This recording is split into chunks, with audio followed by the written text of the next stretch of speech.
Alright, fine. Talk shoes. Recorded live.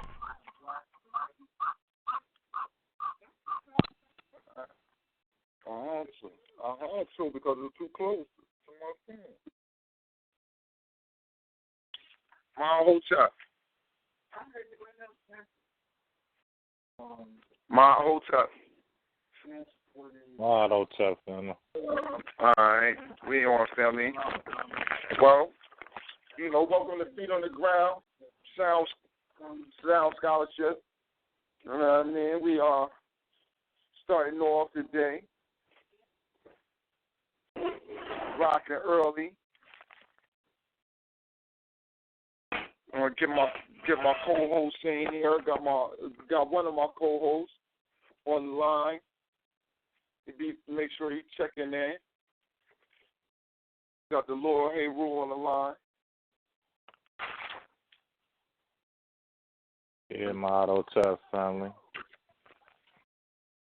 So yeah, but we want, the main thing what we wanted to rock off with this Feet on the Ground. We want to have us an avenue where we can come on, put sound scholarship down, don't float too far off from anywhere, you know what I'm saying? Make sure that we got some sound scholarship. So that's the real outlook for Feet on the Ground, you know what I mean? Real sound scholarship. And we just wanted, just let the people chime in on what they thought about what sound scholarship was, and we can just keep moving from there. All right. We good. Everybody good. Let me try to get, matter of fact, Solar Mind just texted me just now. He's trying to get in.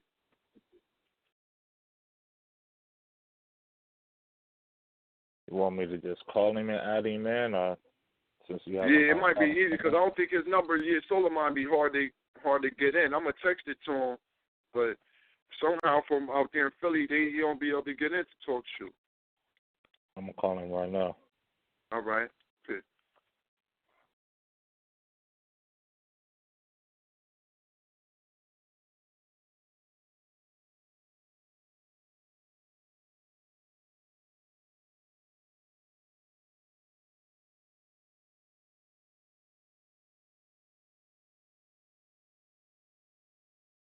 So since this is the first show, we doing a little this, a little that, making sure everything get together right, But as I said,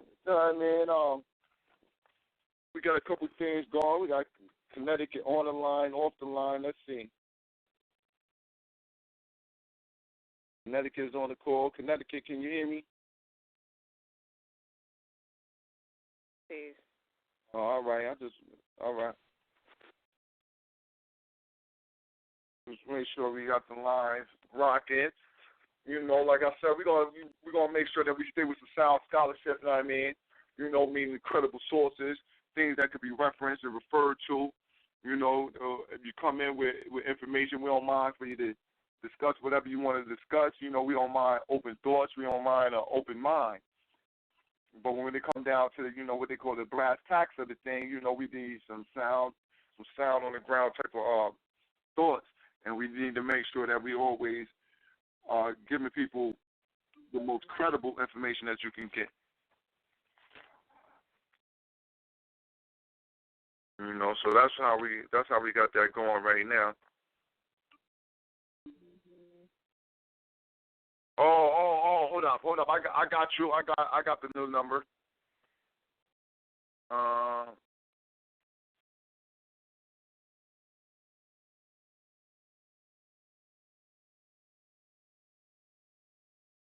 Hey, Rule, let me see. Let me get his number real quick. Because Solar Mind did change his math up. So we getting all our hosts in here for our first show.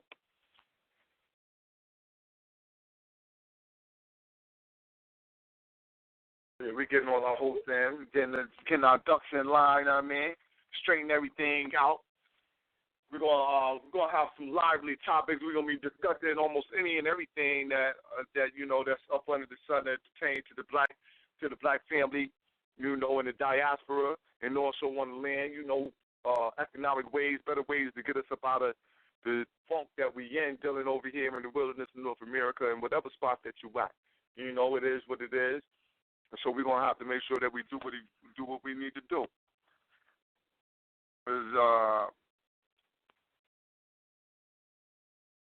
It's always good though to build with family, So we're gonna make sure we got that rocking.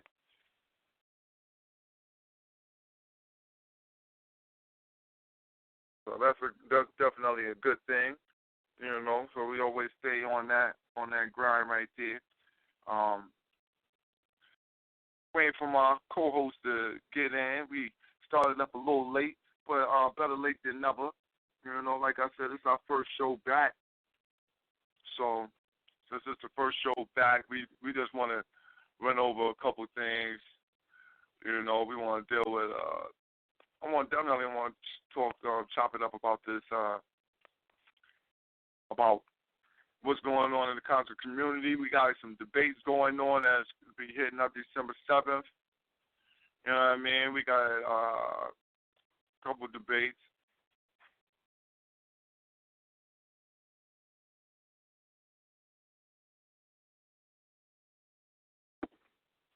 We got Ali Muhammad going to be debating. We got a lot of different people coming in going to be debating now. You know what I'm saying? We got our brother Bash going to be going in with a brother coming up December 7th, Shaka Amos. So we got a lot of different things coming up in the quote unquote conscious community.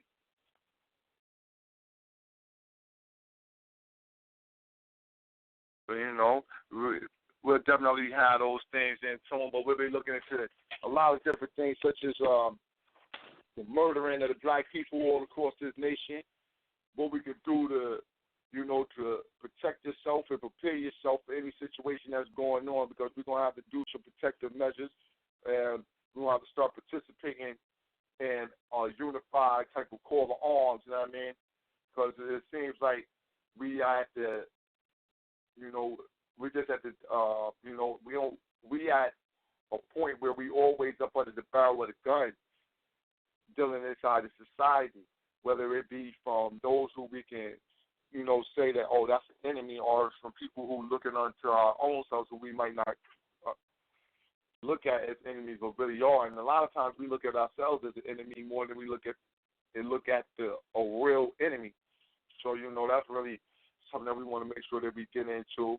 We keep that sound. We want to deal with this prison population explosion. We're going to deal with the prison, industrial complex.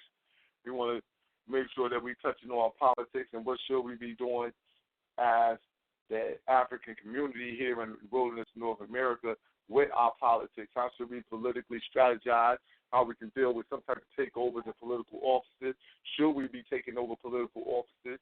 We're dealing with whether or not we should be voting, whether voting is good, what has it done, what have these things brought to us in the past 60 years. We're going, what I mean? Because there's a lot of lively topics to touch, but, like I said, we're going to stay sound and on the ground, man. Feet planted, and if you float, we cutting your wings, you understand? Okay, so everybody, whoever online, your lines are unmuted, so, anytime you want to chime in, you can chime in. Peace. It's Brother Solar Mind, calling from Philly. Good. What's going on, Brother Solar Mind, man? That's my man right there, co-hosting and holding it down. My man, Solar Mind, coming to hold it down for us, Like I was saying, Solar Mind, I'll just give him a little overview of the different topics that we're going to be touching, and So who else we got on the line with us? We got a couple Connecticut heads on the line with us. So, I don't know if they might got their phone muted or they on or not. But the first thing that I wanted to just put out and ask was, what do y'all think about the whole topic of feet on the ground scholarship, or what would you categorize as something that was solid if you were dealing with a person in the discourse what do you categorize as solid information? So, yeah, this brother sort of mine. I consider something solid information if it can be proved empirically. It's like you gotta have an empirical evidence. That's either like something archaeological, historical, something that we know for certain that it can be proven without a shadow of doubt. You know what I'm saying? Not something that's kind of like assumed or conjectured. You know what I'm saying? Something that's really, really we can tangibly look, verify the information. You know what I'm saying? Without no controversy. Like for instance, we know that the Europeans he annihilated the Native Americans. You know what I'm saying? He came over here and he colonized not just America but the planet. I mean, there's certain things that is we gotta know for certain. I mean, not no crazy stuff like or outer space type of stuff, but something that's really like we know for certain. I mean that this did occur.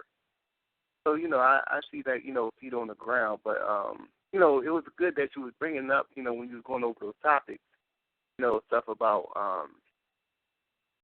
what we as black men should be doing in the time of this attack, and something the brother said to me, it kind of made me think like, that we never really thought about that. He was saying that I think he said what's the brother name? They used to be with John Henry Clark. Used to be with John Henry Clark, who I've seen with John Henry Clark.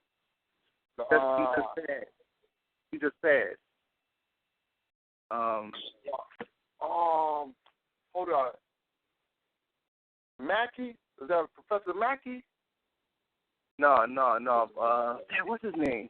And he, I forget his name. But he was saying that we never thought about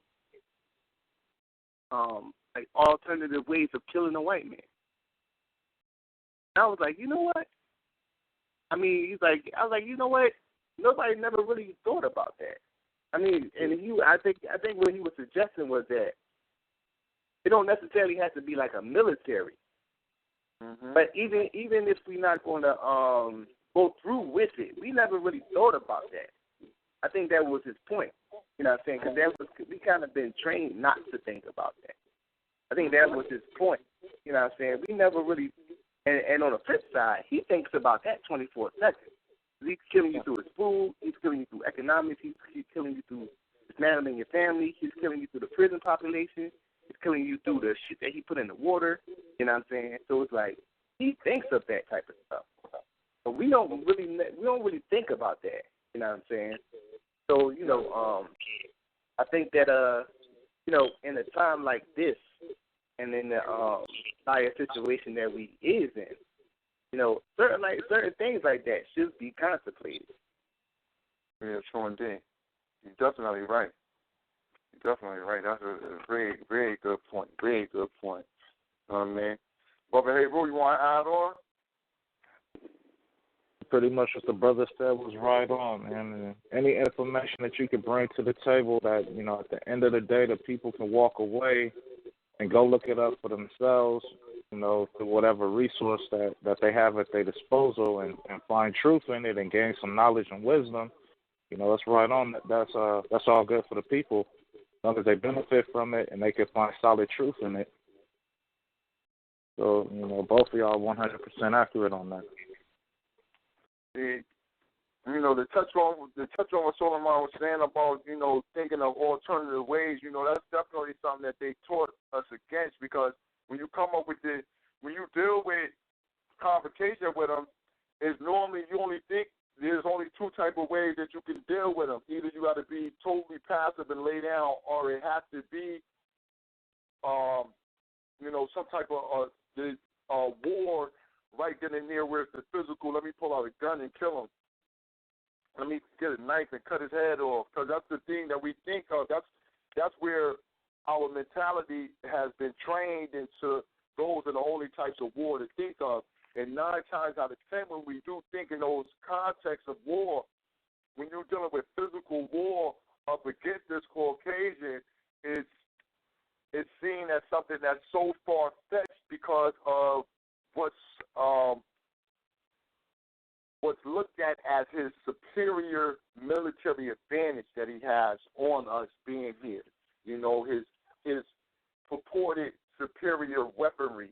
You know what I mean? You know, superior surveillance, where he's supposed to be so much greater than us that we normally take the thought of any physical action against them as, something not to even give it real thought. Like, like most times when I hear people say, like I listen to a lot of different people and what they call the convict community, and people talk about what they want to do. And when you hear somebody say, yo, man, we got to kill the white man. You know what I'm saying? When you hear somebody say that, a lot of times the first response for most people who definitely have no thought in their mind of doing that is, well, go do it right now. Go do it right now. This is one. Go do it right now. And then that puts you in a conundrum because you can't really say that that's what you want to, if that's what you purporting that we need to go physically against them, and they say, look, man, well, how many have you killed? And you ain't say one. Then that puts you in a situation that you're just talking. You're just talking, but if you start to deal in just warfare all around at the total scope of war, then you can start to get into the economic warfare. You know what I mean? You can start getting into the medical warfare. Right.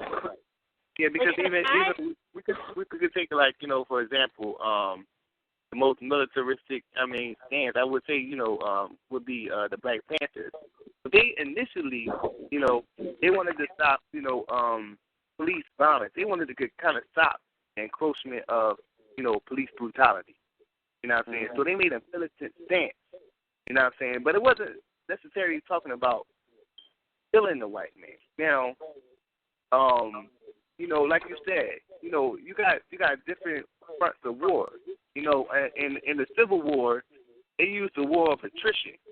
Like, they kind of took the resources of the South, which was the slaves.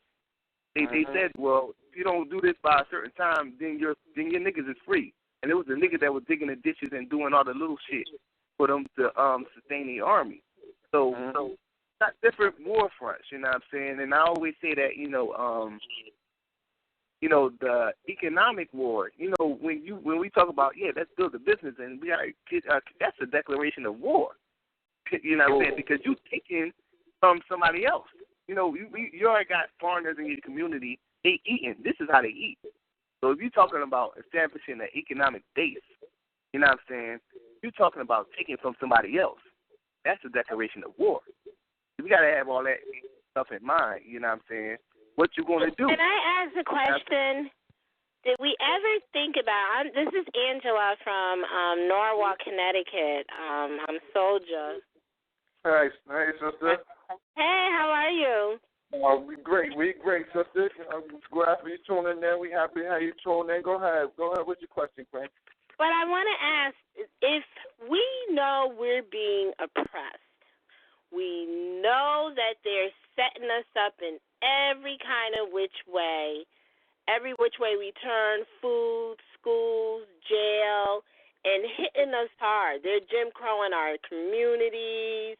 I mean, we're short of walking around with a paper that when the police stop you, okay, here's my identification. And so if we know, though, that this is coming from, when I look at white supremacy, I think a lot of it has to do with families. This is coming from a certain amount of families, and it's not like a million of them. It's maybe a good 100 the most. Maybe it's only 50. Maybe it's only 25.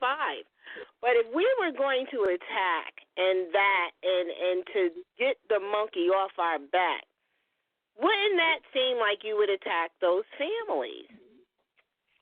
Obviously, if you don't have an army, to do battle and war. Not to say we can't ever develop one, but I think we would probably need to be in Africa to do that. do that, yeah.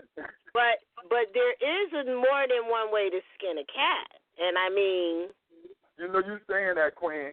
I remember just listening to Steve Coakley one time, listening to the elder Steve Coakley, and he was just talking about the wintertime, and he was just, you know, it was pretty much a description of, you know, war tactics and things of that nature. But he was saying, you know, these people that we're dealing with, we don't take real care into understanding that they live around us.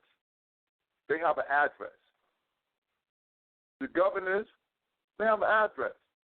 You know, owners of companies, they have addresses. They live around you. We need to start having their addresses on us at all times. So just in case you want to take a visit one day. Okay, you know? Look at Gaddafi. Gaddafi ran that country. He was one of the richest men in the world. The minute they took him out, they shut everything down in that country. And not to say they shut it down. So my point is that, you know, it's not as big as we think it is. It's really just quite a few. It's can you get to them? Yeah, because if they're looking at it, that you're not even looking at them, that we're so busy focused on what we're going through every day in the community, the police department, the prison system, and we are focused on those things, but where is this call coming from? Yeah. And well, I don't think that those families are the soldiers that's over there, you know, killing up, like, you know, in Afghanistan, and those are, you know, you have two forms of white supremacy. You have white supremacy, which is, I would say, the mass majority of white folks, and the white folks that you're you know, that's outside of those families that you're suggesting that we should focus on. That form of white supremacy is out of ignorance. The average white person, out of ignorance. I'm talking about focusing on the families. Right. Yeah, that's what I'm saying. I'm gonna get to that. They're the ones with the money back. Hold on a second. Listen. Now, the average white person, you know, these are the two forms of white supremacy. One form of white supremacy is out of ignorance. This is the average white person. This is the person that, well, think because you're black that you're ignorant. And there's a person that, you know, has these stereotypical views that is given to them from the media. So they have a pre-assumption of you out of their ignorance. That's why they would grab a person when you're walking by, because they think that you really care to rob them, and, you know, all that type of little stereotypical views that they had. So those are the ignorant white people. You know what I'm saying? Then you have the other form, which you're suggesting, the ones you're talking about we should focus on. And these people, they know who you are. You know what I'm saying? These are the people that is paying, you know, people to do the archaeological shit over in Egypt and dig up the ancient artifacts and finding out that you're the original people of the civilization, and that a lot of the knowledge that they stole from you and they keep hitting it. So those are the people. And they formed a system, you know what I'm saying, where it benefits that regular white person to go along with this system because they are white. You know what I'm saying? Frances Cress Wilson says that, you know, when she defines racism, she defines racism as white supremacy. And it's a global system, you know what I'm saying, which covers every aspect from education, law, labor, politics, religion, sex, and war. You know what I'm saying? So the average white person is not going to give up the system. Neither is those people in power. You know what I'm saying? Because at the end of the day, like they say, you know, the average white person, you know, they complain about America, you know what I'm saying, the way it's going. They don't acknowledge the fact that they took this land from the Native Americans.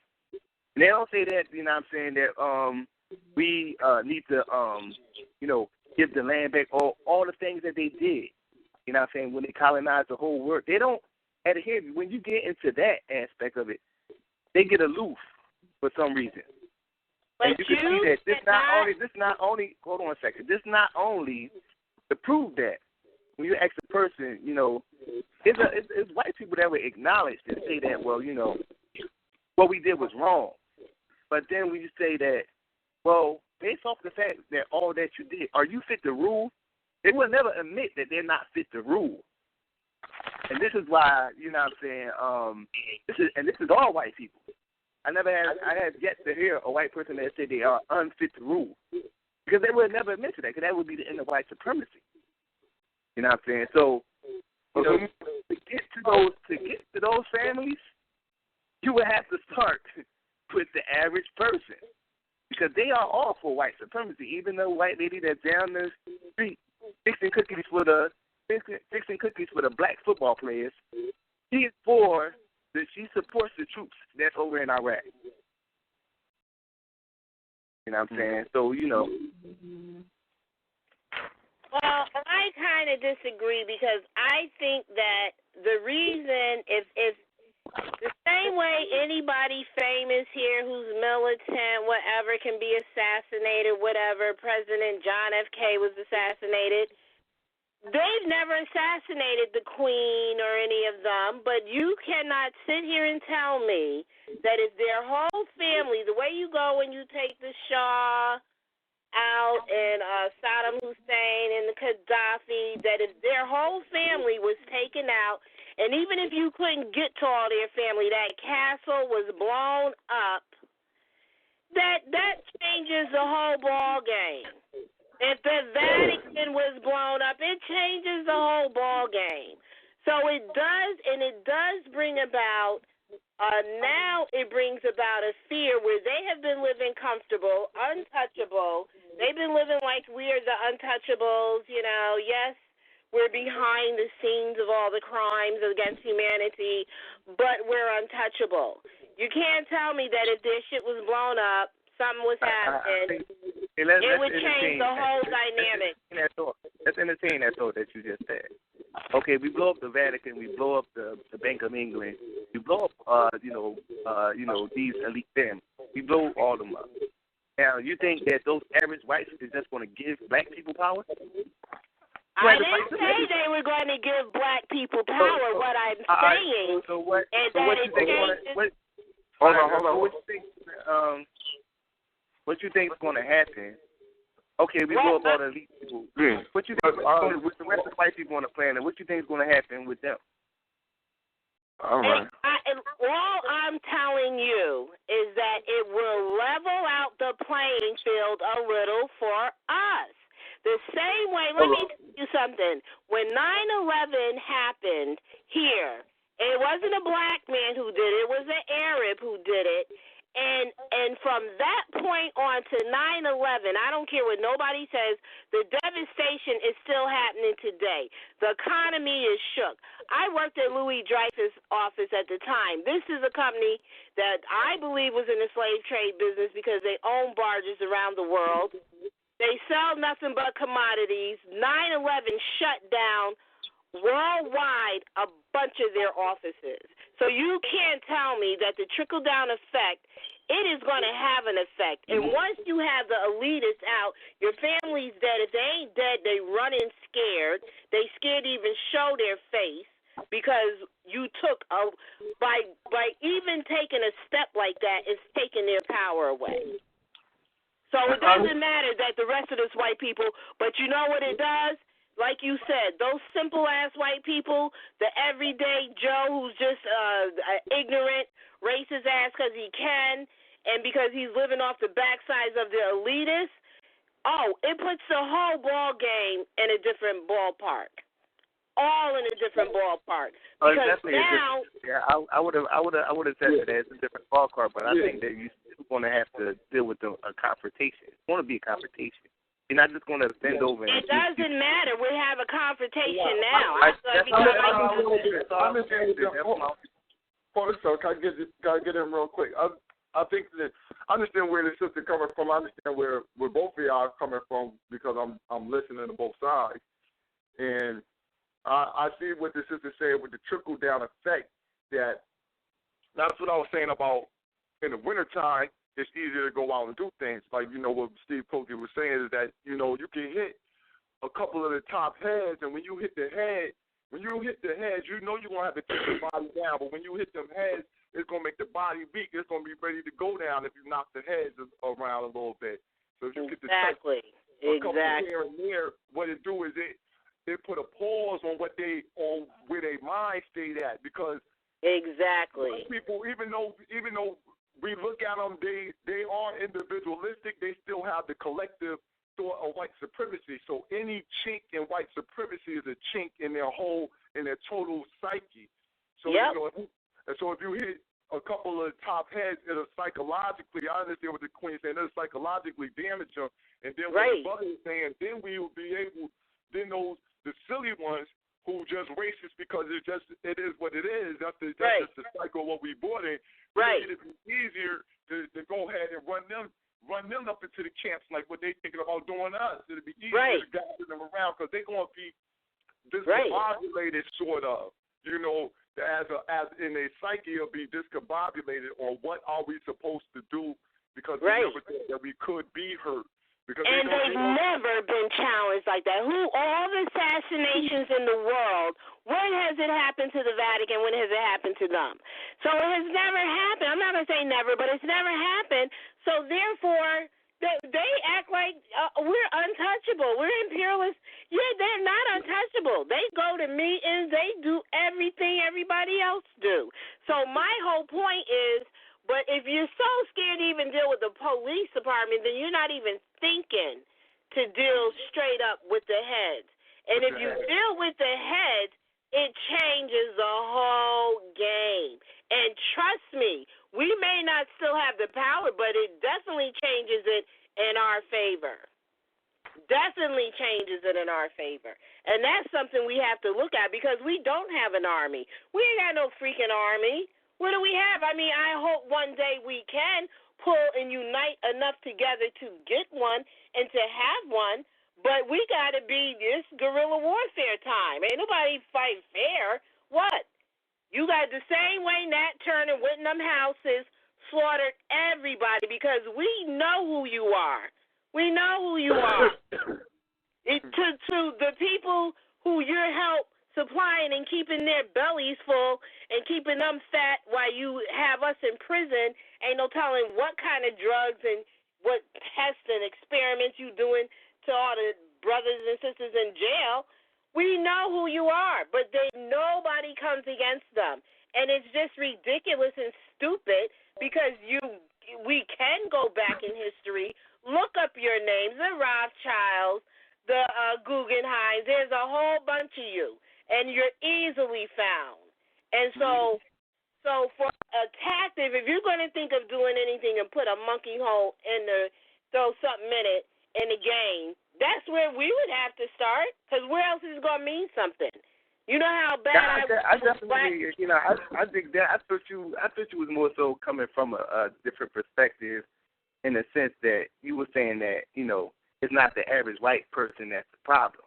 You know what I'm saying? Well, I dig what you're saying. You know what I'm saying?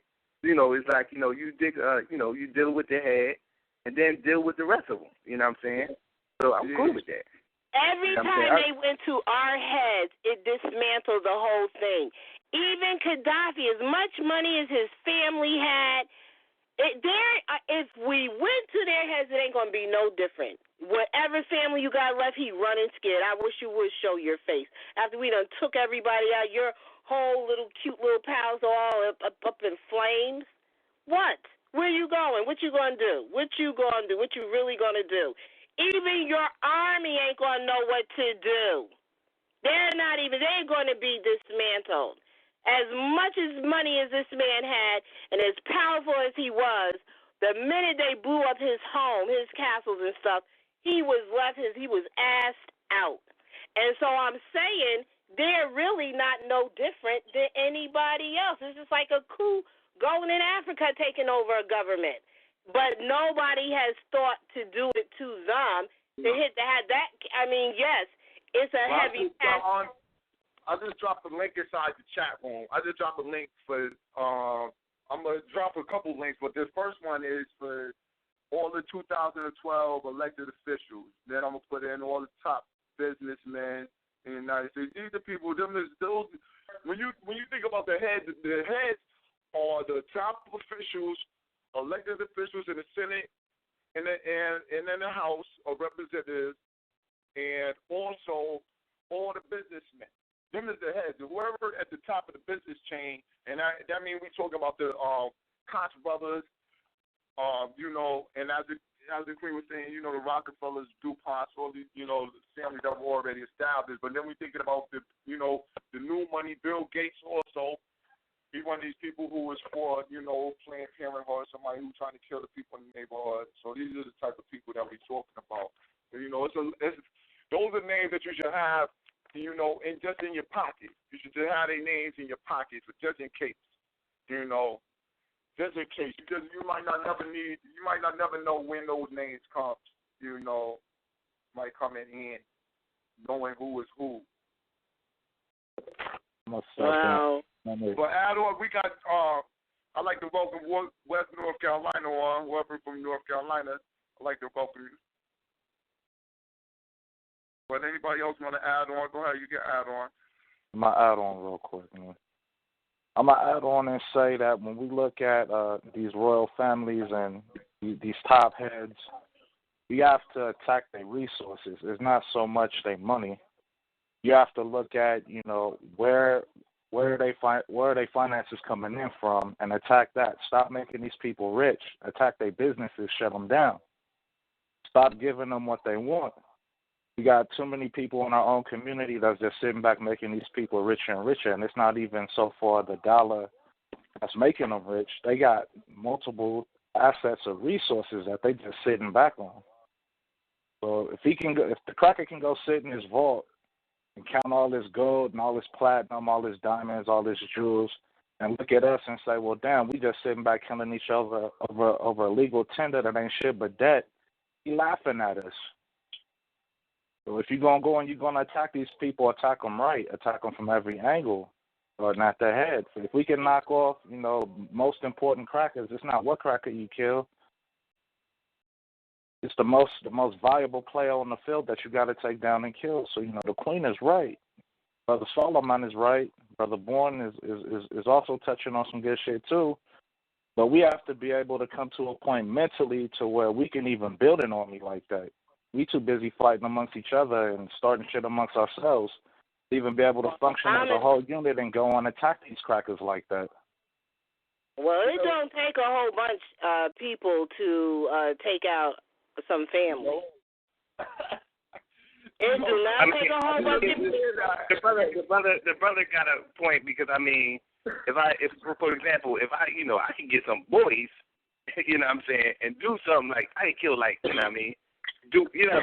of the families, I can go in there and murk, I catch them doing an interview or something, and we can just bum rush the joint and kill one of them, or kill a couple of them, because they got agents around them, and it's going to be a little shootout. I could murk him, but then it's like, now they know it's on, so it's like going to be a reaction. So, but I think that it's the army.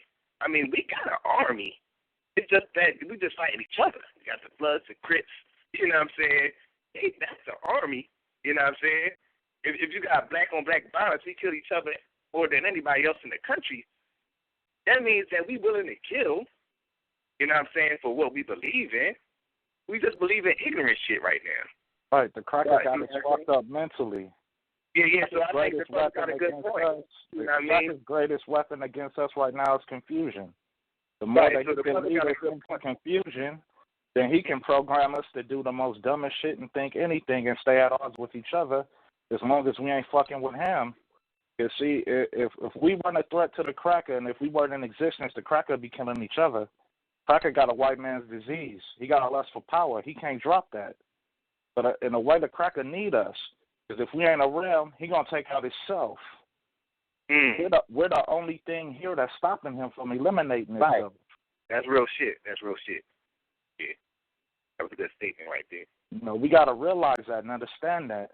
We got to study our enemy. Because the enemy studies us. He sits back and comes up with very strategic and scientific ways of destroying and eliminating us. So where he don't even have to be the one sitting behind the gun squeezing the trigger. Because he's already got us to turn against ourselves. We're the rat in the box. We're the science experiment. And until we can wake up and see that and stop falling into the trap that he set in front of us, then we can move together as one. And then we could turn against him and turn the tables around and trick the cracker into killing himself, because it's already set up and the plan is already there. That's why Europe dumped their trash on us.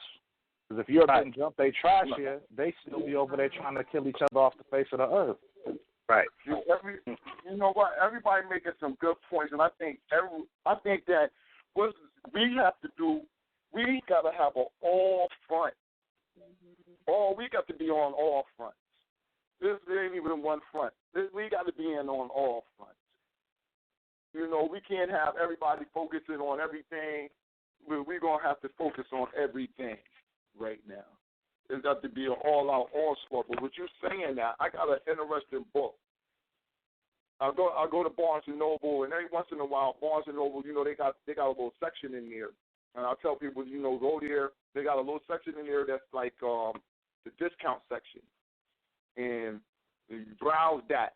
I don't browse none of the other books. I browse in the discount section. You can find some good reads in there. And I got a read by Jesse Ventura. He put out a book called 63 Documents the Government Doesn't Want You to Read. And when you're saying that, and when you're talking about, you know, how we have to be studying him like he's studying us, man, these are some of the most, the first document in here, as the Queen was talking about Gaddafi, you know, the first document is Assassinations, the CIA's secret assassination manual. And just he got in here the original document. He got a copy of it because, you know, right now, you know, by freedom of information, after so long, the information had to be let free. And this was from November 22nd, 1963. You know, they got and I'm saying, man, they got this broke down to the different techniques. You know, you got the accidents. This is what they say. The most efficient accident in simple assassination is the fall of 75 feet or more onto a hard surface. You know, then they break down elevator shafts, pushing people off of bridges, how to act. You know how to act when you push somebody off, how to act like you're trying to save them, just to draw attention off of you, pushing them. They got, you know, all different type of drugs and all different type of shit. You know, they got their manuals in here on assassination attempts on several people. Several people. They got their assassination attempts. You know, this is definitely a good read. I really don't know if he has it. He should have it in ebook form, but it's called Jesse Ventura, 63 Documents the Government Doesn't Want You to Read. I'll tell you, these are some of the chapters in there. They have part 1, our scandalous post-war history, Kennedy's plans to withdraw the troops from Vietnam, what really happened at the Gulf of Tonkin, because the Gulf of Tonkin, if people are not aware, that was the incident that drew the United States into the Vietnam War, where there was supposedly a ship blown up by the Vietnamese, and it really was a hoax. It never really happened, but it was just posted like that in order to incite the United States people into saying, yeah, we'll send our troops, and so you want to get the people in the country to come and sign up. You know, they were already drafting, but you wanted to also have a voluntary force going in there. So that's what one of their little tricks right there, you know, likened unto, you know, the Reichstag that Hitler did. So, you know, when we see large things such as 9/11, where we all went into war over into Iraq, we can also look at that as maybe this is the history repeating itself, because history tends to repeat itself if you don't stop it. They got government, military, corporate secrets, CIA propaganda notes on the Kennedy assassination, running drugs with dictators, America's blind eye to genocide. I was talking about the Koch brothers. Matter of fact, they got Koch industry seminars where these are billionaires who bringing in millionaires to tell them how to get money and what they got, what the government calls it, the tax, where people can donate money. Where now what the government says is that money is a person, and that if you got a company, then your money could talk for you. So as long as you donate a lot of money, then we do what you say do. And so that's why that's why I said that the thing that we have to focus on, like the brother was talking in economics, is we got to deal with these businessmen, the people who run business, run the country. The prison industry is not running like it is because they just only want to lock us up. It's because it's for profit. It's a profitable business to lock us up. So, I just wanted to throw that in there because I found that it was a very good document, a very good primary resource, because all the documentation in here are the actual documents. He has the photocopies of the actual documents in here, and all the references that you need to back up everything that's in here. So, if y'all can add on from there, we can go on to whatever topic. I see we got a couple other callers come in, so, y'all do what y'all want to do. Yeah, I think that, the sister mentioned, Nat Turner. And it's kind of like, me and my friend, my brother, one of my friends is writing a book on Nat Turner. And me and him was talking about, Nat Turner, and then, what was the mind state of the slaves when he was going on to certain plantations, and it would be the slaves that was trying to fight him. And and Nat Turner, it was said that when he see that the slaves was trying to fight him, he wouldn't even go on that plantation. He just let them be. He'd go on to the next plantation or whatever. And what crossed my mind was the situation that happened a couple of years ago with Christopher Donner. It was kind of like Christopher Donner. He was going out. It's like, he just rocked out. You know what I'm saying? He was killing cats. You know what I mean? But nobody ain't support him. Like, you know what I mean? Wasn't nobody that's because he brought out what they was doing in the police department. You know what I'm saying? He kind of brought out that whole thing out, and then he rocked out. You know what I'm saying? He had it, and obviously he was well trained. You know what I'm saying? Which, if he would have did it a certain type of way, he could have trained a lot of soldiers.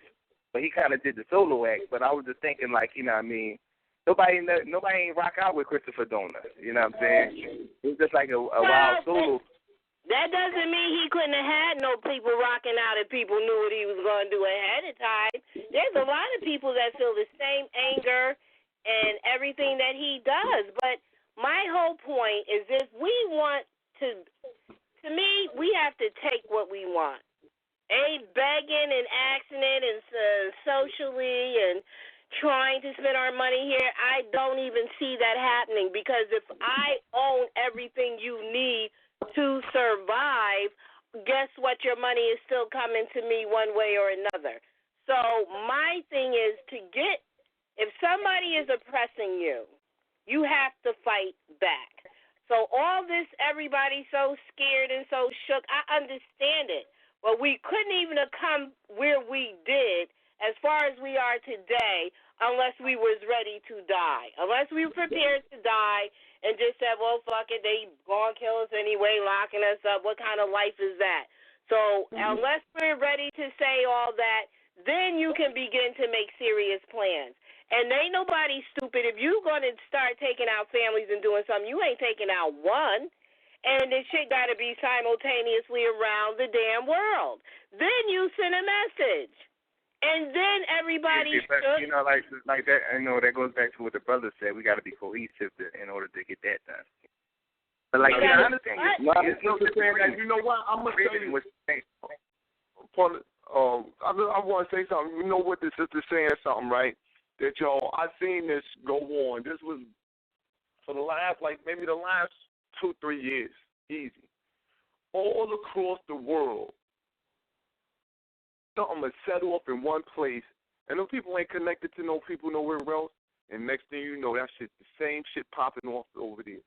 The only place that popped off, like, you can look around the world and you'll see it been riots, mass riots everywhere, all over, mass protests. And it's not that they could connect it, but see, what people looking for, when you look into America, our culture as being black people is the culture that the world heartbeat on. So long as we over here in America still passive, then the people will fight outside of here, but it'll never go to that point that it'll go where it'll topple, because the energy need to be right here in the belly of the beast.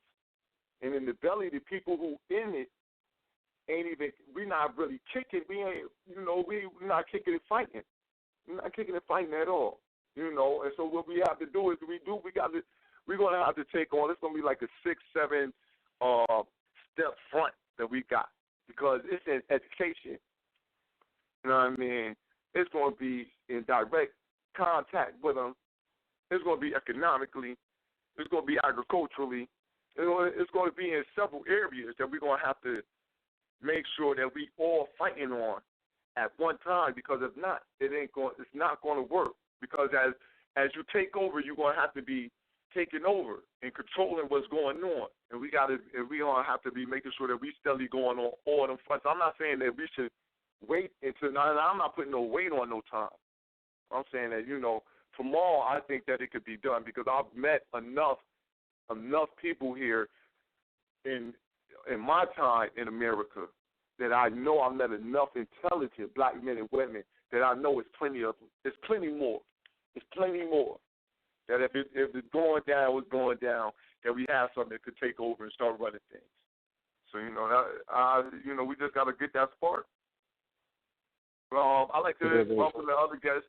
We got a couple more people from Connecticut came in, so I'd like to welcome them in. If they want to say something, they can. Peace, family. Peace. All right. I think it's got to be like a chain reaction, man. You were saying we can't just look at it from we're just going to attack, this certain aspect of the situation. It's got to be something that's been strategically put together, and you have different teams to where everybody plays, their part. And it has to be an assault to where they're being attacked from all angles. Right. And everything just sets off one after the next to where they're being hit from so many different angles with so many different, formations that it just fucks their head all up. Like, Right. I don't know what to do. That's the sign. That's the sign. But I think when you say a team, I think it's going to be a tight-knit, loose team. Like a loose, it can't be like, it can no longer, I think that we could build little hubs of people together who working together in areas to do things. But I think as all in all, out as a strategy to go out and the thing that what we're talking about right now, in order for that to become a reality, is the team would have to be more loose, because it would have to be guerrilla. Definitely chaos. I think this was all out. Yeah. It's like, for example, let me tell you something. 9/11, what made 9/11 so sweet, what Al-Qaeda did, because they hit them where it hurts the most. They hit their money. They shut down NASDAQ. They shut you down. They were shut down for at least a week. Even when they got back up, they haven't been right yet. If the president did not bail them out and give them all that money, half of it would still be shut down right now. So I'm going to tell you, hitting the heads is shutting down their money. It's shutting down their money. I think 9/11 was something else. I really think that they might have. You might want to do a little research on that, sister, about the 9/11 thing. You might want to do a little bit of research on that. The 9/11, that 9/11 thing, I think that might have been the inside job, and that might have been. Well, no, I don't think that it might have been. It was an inside job, but it still shut down their money. Hold on. No, I'm gonna say this because still shut down their money. Hold on, sister. I'm gonna keep my feet on the ground with this one, and I'm gonna say that the 9/11 thing was not only an inside job, it was orchestrated from the inside in order to enact a situation of fear amongst the people in order for it to go into Iraq on the assumption of weapons of mass destruction, which were done, as was admitted at the end, in order for us to capture that strategic position inside of Iraq for that pipeline that they want to run through there. And that's why the second reason they went into Afghanistan, because they had to go into Afghanistan next, because that was said to be the layer of bin Laden, but it was also the next part along the pipeline that they had to have that region covered up. So that's what they're doing. They were still in oil with that. And so they bombed that. You can see that the Jews had just switched the week before. The Jews had just switched hands of the holder, got a new insurance policy on the buildings right before they got rolled down. They demolitioned that from the inside. Right. And then Condoleezza Rice, it was recorded Condoleezza Rice, he called the mayor in California and told him not to get on no planes.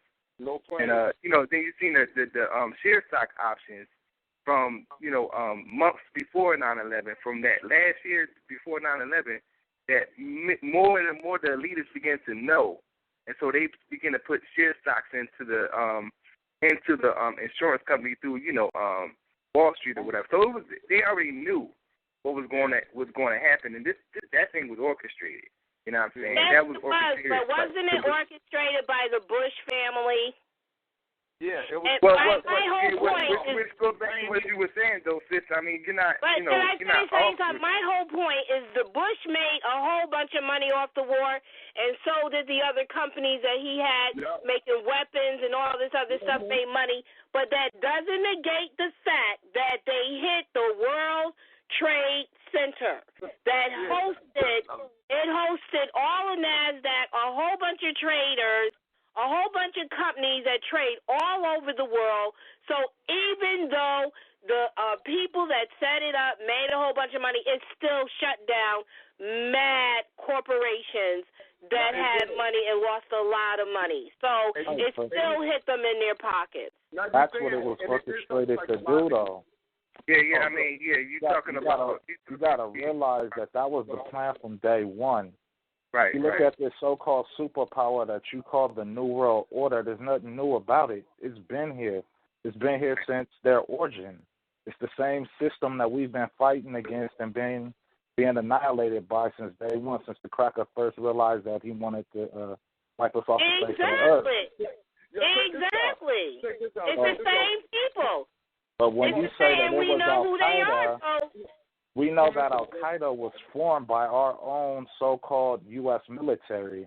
So what it was that they went ahead and they did that 9/11, which is part of their plan. But they had to have somebody to blame that shit on. Because if you look it up, the government was trying to use oil as the next step as a resource to replace gold. They were calling it black gold. Because now the cracker, he has an obsession with resources, and he can't be content with just having some of it. He has to have all of it. This is why I call the cracker a parasite, because he won't stop until he sucks it all up until there's no more. So what the cracker's doing, he's looking for something of value that he can use to create more debt with so that he can sit back on his little plateau of his hierarchy and shit on people and say, well, I have this, while the rest of y'all, once again, sit around and kill each other over shit that has no value. Right. It's called the Hegelian dialectic. They create in situations so they could come up with a solution. They come up with a situation like a 9/11, a catastrophic event. Now I got the emotion of the people because, once again, it ain't their family that's going out in Iraq, and that was my point. You know what I'm saying? I got to get them to the mindset that these people is who did this to you, these 11 hijackers. So now you want to kill all the Middle East cats. You know what I'm saying? So I got the troops riled up. So now I could, get them to push my agenda, which would, like what Brother Bone was saying, I'm really worried about this oil and I'm really worried about building this pipeline. I don't really care about the war on terror because I know I created that whole thing through orchestrating this event called 9/11. So I think that's what we trying to check this out. But the Queen saying though, listen, right now, let's go back to the psyche though, right? Now check the psyche though. The psyche of the people though. Even though, see, the heads up, this is something that the heads up, they wasn't shook on. Yeah, she was right on that. Yeah, but yeah. the regular big people, they were shook. Yeah. They thought it was shook. Yeah. So she right on that. Yeah. It was shook. Yeah. Because I'm gonna tell you, something happened to me that was so outrageous. I was in Texas, man. I was in Texas where these crackers are super racist. I was in Texas and there was an Arab woman and me in line. And we was behind like a white woman, an old white lady. And I'm looking super black, but she can look at me and tell that I'm black. I'm a nigga from here. So she looked at me and she looked at the Arab woman, right? And so this right after 9/11, she grabbed my basket. She was like, we ain't gonna let her get in here. We American. I'm not gonna believe it. Right. Yeah, because that's funny. That's funny. Because after 9/11, go ahead, bro. My bad.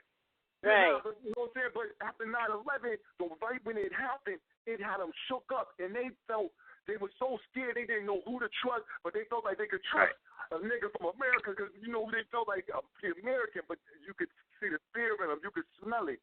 That they were scared that at any point in time something could happen. That's why they allow. That's why now when you go to the airport, that's why you get pat down like they can pat you down. That's why they can check you like how they can check you anytime you go anywhere. That's why they got them big guns anytime you go up inside the damn train station in New York. You see damn big ass wolfhound in the damn train station and shit. And let me tell you something. In the World Trade Building, it was majority of the companies were financial companies. Ernst & Young, Louis Dreyfus, all these major companies, they got hit. I don't care who's behind it, whatever you did, you spanked their ass. They lost half of their damn employees. You couldn't even find your paperwork to even account for the money you had. Their shit got fucked up. I know for a fact Louis Dreyfus is a multi-million-dollar company. They had to shut down their offices around the country. It's a book. It's a documentary, called Loose Change. If you could get that documentary, you check it out. You know what I'm saying? Because they get into all that. They get into what building do you know in New York that housed more financial institutions than the World Trade?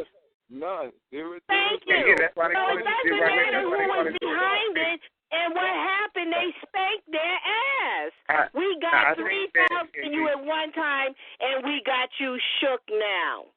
You know so what? My whole point don't the other buildings that rival that are in Dallas. Dallas has a World Trade Center too. And that's why I said I was living in Texas, so they were scared down there because they got a World Trade Center tower down there in Dallas. So they were shook to death down there. I'm telling you, but see, the Guggenheim, all these museums you done housed are artifacts, you done made multi-millions. To me, if we're going to do this needs to represent Africa. They need to know, we're hitting the ones who started the slavery shit, who made the most money. What did you do? Where you got all our artifacts and what? So, to me, if we're going to say something for the world to recognize and see that black people just ain't taking it no more, we're sick of your shit, we're tired of this bullshit, and we fighting back, we got to hit just like they hit strategically. Oh, that's where y'all house your money? Oh, that's who's doing all the NASDAQ and all your world trade right around the corner, Wall Street. Okay. We got to do the same thing that hit us the hardest and the most. Who are the people that made all the most money? What companies now still have it? Those are the ones we need because then they're going to recognize like, oh, shit, you ain't paid reparations, but we can get it one way or another. So, I'm just saying that it's not what you do, it's how you do it. I agree with that. Definitely. Yeah, Definitely. I agree too. I agree. You wrapped that shit right up. You wrapped it right up. Definitely. You know what I'm saying? Yo. Why are y'all laughing?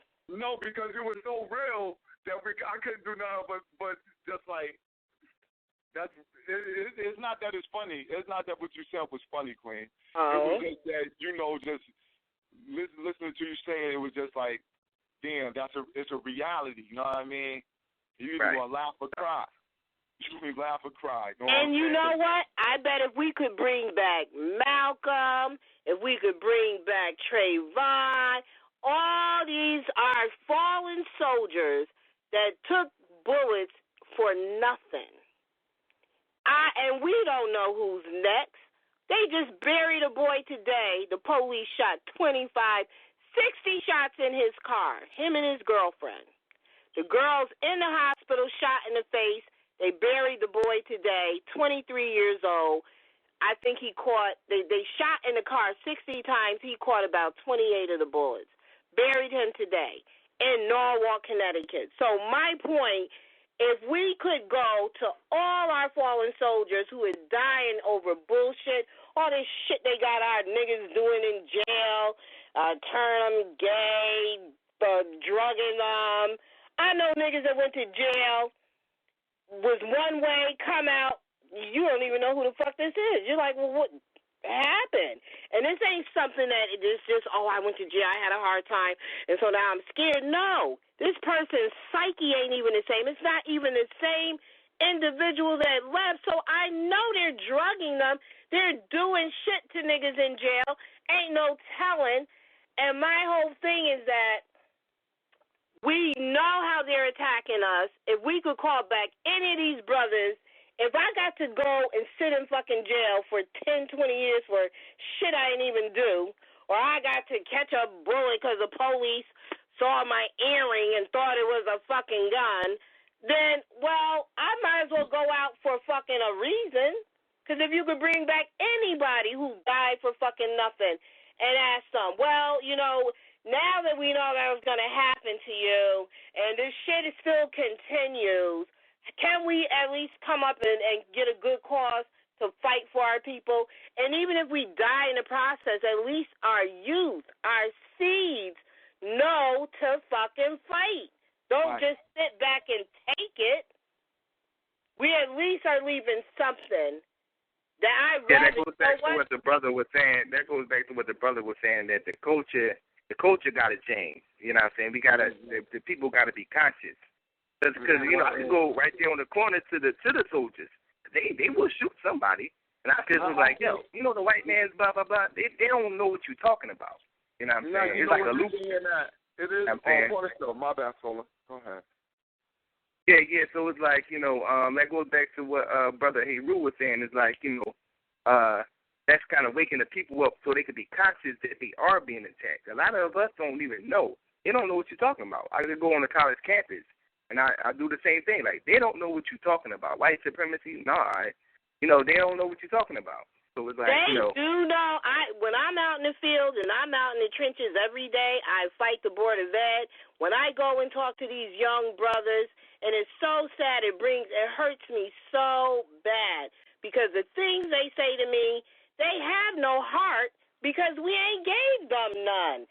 I had a young man, this guy had to be about 6'2", 6'3", big ass nigga. He should be roaring like a lion, young boy, strong, healthy, look good. I'm out trying to, when we were fighting against mass incarceration, he comes up to me, he says, what are you doing that for? I said, it's better than not doing nothing. What do you suggest I do? He says, well, that's not going to help. He says, I don't know why you're trying to fight it and get people riled up. He says, the police harass me every day. He said, and I've never had a black man come to my rescue. He said, and I don't ever see them go to anybody else's rescue. He says, nothing you do is ever going to stop this or change. And now that's how defeated our youth are. And all I'm saying that as us as the elders, that even when I see, we constantly, all of us know we don't roll by seen 4 or 5 squad cars are surrounding some black youth, got these niggas hemmed up, and what do? They got us social. We know if we walk over there, we're going to like, pay. Brother said, it's conscious. I was arrested. You know what I'm saying? For every time I seen a black person, getting pulled over, I would record it. You know what I'm saying? Every time I would have my camera on me. You know what I'm saying? I would record it. I was like arrested for that, but that was a good thing because what I did inside the jail was even more better. You know what I'm saying? I was CD tutor. I helped out the kids, whatever. You know what I'm saying? But so that turned out to be a good thing. But yes, but I'm saying our kids do recognize they need help. Right. It goes. You're not giving them no direction. Hold on, sis. It goes back to consciousness, though. You know what I'm saying? They got to be aware. You know what I'm saying? It's about, waking them up. And like what you said, he's saying that because he grew up in a culture where they told him that you ain't going to win. You know what I'm saying? They told him that he ain't going to win. They got a new show out called Almost Human, where they got the black man is almost human. So he's not totally human. Now, we know it's a robot, but just the image that is putting out there. Now, on the show, this black man, he's playing like an android, but he gets his ass kicked the whole time. He gets his ass kicked. Then he'll do some old fly stuff that he'll win in the end. But during the whole time, the first 2 episodes, he gets his ass kicked. But his white partner, he don't really get his ass kicked. He kind of maneuver and do a thing. You know what I'm saying? So I'm saying that to say that it's a culture that attacks the psyche. You know what I'm saying? So we, like what you said, to raise a 6'2" person that's not willing to, not even willing to fight because he already knows he's going to lose. You know what I'm saying? So it's like, once again, it goes back to conscious. We gotta tell them, you know what I'm saying, they got to be raised properly and understand the current situation that they live in so they can change. And you got to raise soldiers. You know what I mean? So I agree with that. What the sister's saying is true because I hear the same shit even from elders. They say the same shit. Well, all that black power shit ain't going to get you nowhere. We tried the same shit. It didn't get us nowhere. And I look at it like this. Yeah, we got some of our elders that failed us. And it's fucked up because not only is it a reflection on us, it's a reflection on the youth because when you go to the youth, it's a large amount that will listen. It's a large amount that are conscious, but it's a large amount that just don't give a fuck. So it's just like as they failed us, we're failing them. And it's only going to get worse as time goes on. But it gets to a point to where it's just faded out completely and you just have a nation of just zombied out idiots. That's the sad part. So I can sit here and I can see what the sister is saying to be true. You got a lot of people that feel that, as a whole, that we ain't doing shit for them, so they feel like, what's the point? Exactly. That's something else that we got to address. Right. Go ahead, sis. And even because I understand the pressure that the police put on us. I understand it. But we got to be willing to take them hits. We just got to take the hits. Because if we don't show them nothing else, but we got to at least show them they got to stand up for who they are. My thing is, I believe that this brother I talked to and some of these kids, when they begin to see, he's going to die for me, he's going to put his own neck on the line to try to save mine, maybe it will give them a different, first of all, it'll bond them back to us. Because to me, we have lost them. The reason we ain't got no soldiers and we can't even sit down and talk to them because they probably have no respect for us.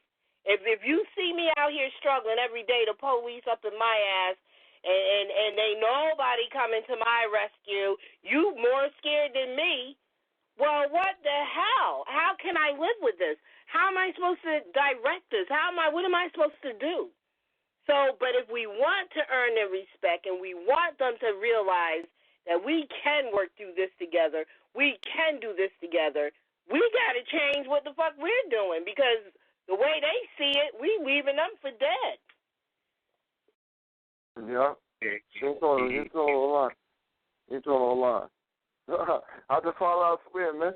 I'll make sure I try to jump in anytime I see the police messing with some young kids, man. I see them messing with those kids.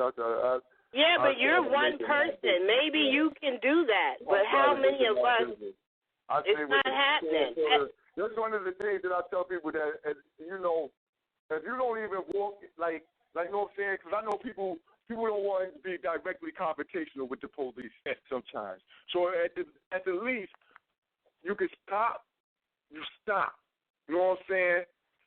You can stay a little distance, but just stop. At least stop and look. Make sure they know you looking. I'm watching.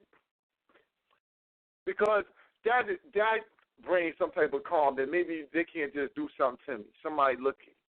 You know what I'm saying? We got to, you know, I'm saying I know that you know, some people just ain't going to be on no confrontation. And I tell you that at least we got to get people on to at least get their heart up to at least stop. Stop, man. Just stop. You see it going on. Right. The police got our neighborhood so shook. They got black people so scared and so shook because, and truthfully, they will tase you. They'll beat you up and they'll give you trumped up charges. Oh, you want to ask what's going on? Well, let me show you what's going on. We got to put you interfering with police work and all this other bullshit that they're going to do, but there has to be a way that us as the elders, we know the shit they doing to our youth, our children, and there got to be a way that we have to address that issue. There has to be a way. We're going to have to come up with something. That's real right. I mean, once again, though, I'm telling you, you know what I'm saying? I'm telling you, you know, like, Brother Bourne knows me, you know what I mean? I'm not no bullshitter, you know. I was doing the documentary, you know what I'm saying? I was recording. Every time I was recording them, you know what I'm saying? And there was a black person, you know what I'm saying? Black people standing around watching. You know what I'm saying? I'm recording them, you know what I'm saying? I'm standing on the sister's step. So the cracker come up to me. No matter of fact, it was a black cop. He come up to me like, yo, cut the camera off. So I put the camera down like, yo, what's up? He's saying, and I'm like, yo, I'm doing a documentary, whatever, blah, blah, blah. I said, well, yeah. So then, as he's saying that, the cracker come up. He says, cut that shit off or whatever. I have the camera down already. You know what I'm saying? So the black guy, he tried to smack the camera out of my hand, like act like he was doing it. He did it by accident. But I had to, you know, it was like a handheld joint, and I had a strap on the hand part. So he smacked my hand. I'm like, oh, what the fuck you doing? So I guess because I cursed, he trying to like arrest me. Like, you know what I'm saying? So I'm like, one got one of my arms, the other got one. I mean, they just watching. Motherfuckers watching. They know that these are arresting me illegally. Motherfuckers standing there. Young boys, older people, they just standing there watching. You know what I'm saying? So it's like, you know, that goes once again. You know what I'm saying? You know what I mean? I heard a couple of comments like, oh, that's bullshit. Like, come on, man, that's bullshit. You know, I heard certain shit like that. But it was like, you know what I mean? That's just what it is. It's you know what I'm saying? Though, brother. You know it's a difference if they sitting there watching because they care and want to do something. We already know how our people get down. It's people sitting there watching that shit because they entertained by that shit. And when it's over, that's just going to be the talk of the neighborhood. It's just going to turn into street gossip.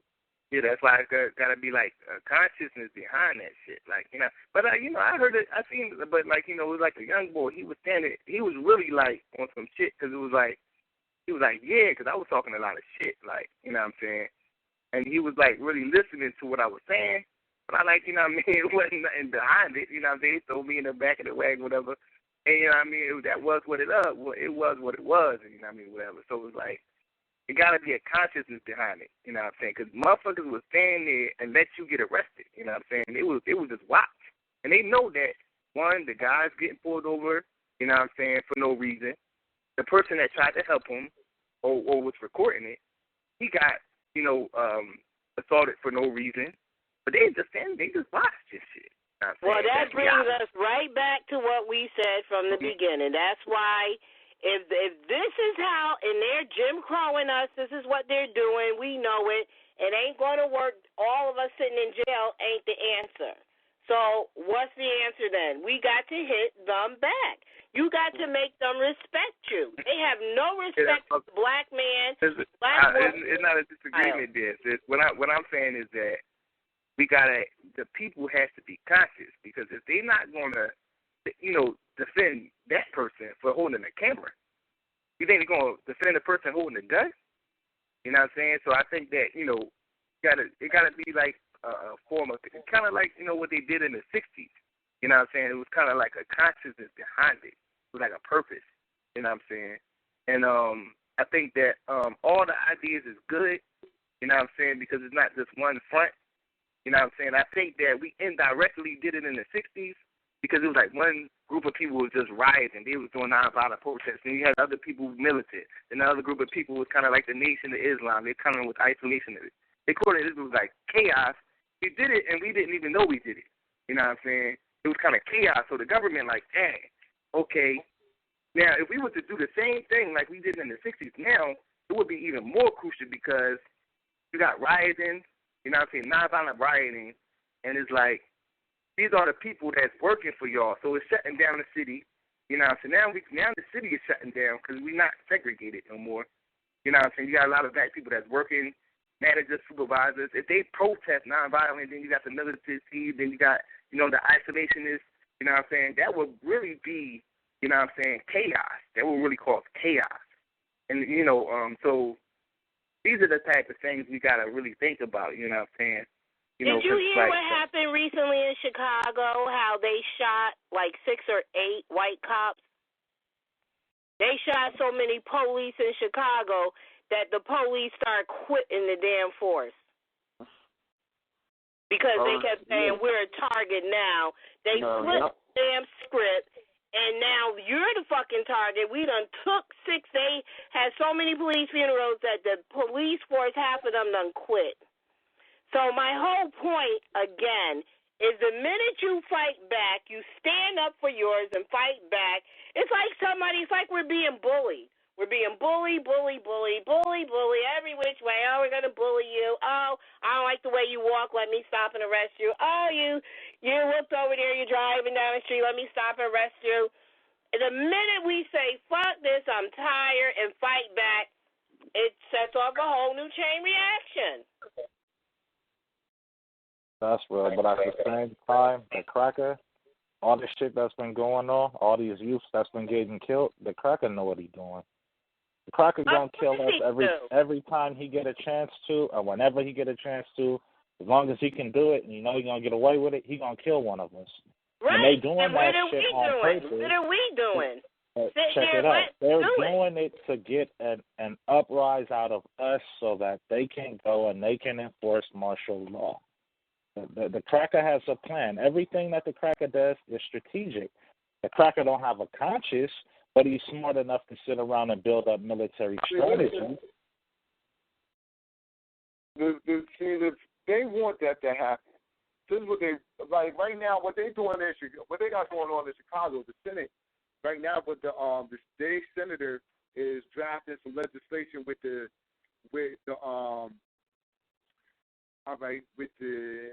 they're drafting legislation right now with the federal government in order for them to go in to Chicago, snatch up 18,000 gangster disciples at one time, and lock them up indefinitely.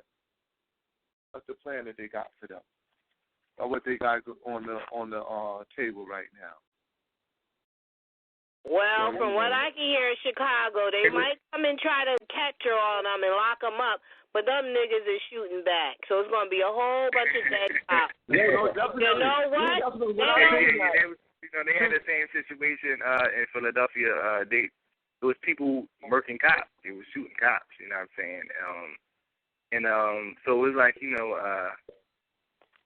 well, anytime, I look at it from this aspect. Anytime something is played on the news, you know what I'm saying, I question it. You know what I'm saying? Yeah. Especially the local news. I always question. I tell you this, right? What I heard word on the street was that a lot of the gangs was putting that out. That like, listen, man, if the cops is going crazy, and like a lot of the so-called gangs, you know what I mean? A lot of these so-called gangs, these organizations, these people organizations, these political, matter of fact, that's what I'll say, these political organizations, these political fractions right here of the Democrats and Republicans, they are, laying it down that they were originally revolutionary. They were there to protect the neighborhood. And now they're starting to wake up into the science of what's going on because this is the information age. So they're being informed about what's what. I tell people, especially in a place like Chicago, those are not dumb gangsters. They're not like dumb gangbangers who just they're educated. They're educated. They're well educated, especially a group like the Gangster Disciples. They're well educated. They might, their vernacular might be Ebonics, but that's the same language that I speak, so I don't mind it. But they're very well educated. You know what I mean? And that's one of the calls that they put out is that if one of them gets shot by the police, then the police get shot too. So, hey. And it made half the damn force quit. So where's all the heart now? The police got y'all running up on niggas, you doing boom, boom, boom. What now? So, and that's only because them niggas stood up. So all I'm saying is that if we can't take it to, if we ain't in position right now to shut down these families, which that should be the main goal, because that's when it's going to fuck up the police department. It's fucking up everybody. They're going to probably shut down their banks. Can't nobody do nothing, no business, no nothing. Yeah. But until we can do that, then you have to at least have the Black Panther mentality. Oh, y'all want to carry guns? Well, we going to carry guns. You shoot one of ours? Let me tell you something. When Farrakhan comes out to speak in Harlem, this nigga got niggas on the rooftop. That's back in the old school days. I grew up in Harlem. When we sold drugs, whatever, we had niggas on the rooftop everywhere. There was no sitting around, I'm waiting. No. The Nation of Islam, when they come out to protect him, they are the army. The police don't do. I could have sat out there with a joint, smoking, blowing it in their face, showing my ass off. Don't you know, no cop wouldn't have said shit to me. Because the nation was out that deep. And they know them niggas is licensed for guns and they strapped. Everybody knows that. So my whole point, they don't come out and ask any permission for anything. They already know. You fuck with one of mine, I'm fucking with two of yours. You fuck with two of mine, I got three of you. So, and it's as simple. They ain't asking for shit. They ain't begging for nothing. In fact, the police in New York stay clear out of their way. Right, but look at the mentality of them brothers compared to the mind state that some of us are in now. Yes, but that's because the elders are not training nobody. We ain't schooling nobody. We ain't even schooling the niggas how to hustle right. There you go. Every man for themselves. Who the fuck made up that shit? That's not how old school hustlers used to hustle. That's how nobody hardly ever went to jail. Now niggas out here, so I'm just saying, we ain't training them at all. And it's just, so now they're left to their own devices. They joining these stupid-ass gangs and dying over bullshit. And it's because of us. When you look at street politics, you're looking at, these gangs or whatever. The mind state of the youth right now, they don't want to take orders from nobody. It don't matter if you OG, if you double OG, whatever title or label you want to give yourself. You got it now to where gangs turn on each other, where you got the so-called BGs or whatever going after OGs, because the OGs put out a call, and the BGs is like, fuck you, you old, you ain't trying to hear that shit, we on our own shit. So that's how you get, every man for himself, because every man is thinking for himself. He don't care about nobody else but himself, and that's the fucked up mentality that our youth are in right now. All you got to do is just sit outside of any low poverty area, sit outside of any junior high school, any high school, and just watch them. The shit is right there in front of your face. It's reality. The shit is sad, but like you said, ain't nobody putting a foot forth to do nothing. So until the right people come along and take action, and build militant minds, in our people and our youth, and even some of our elders need to fire smack things on. This is what we gonna get, and it's only gonna get worse.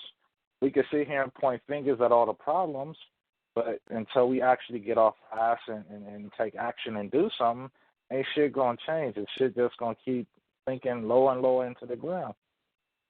It's either we gonna lose or we take action and we gonna win.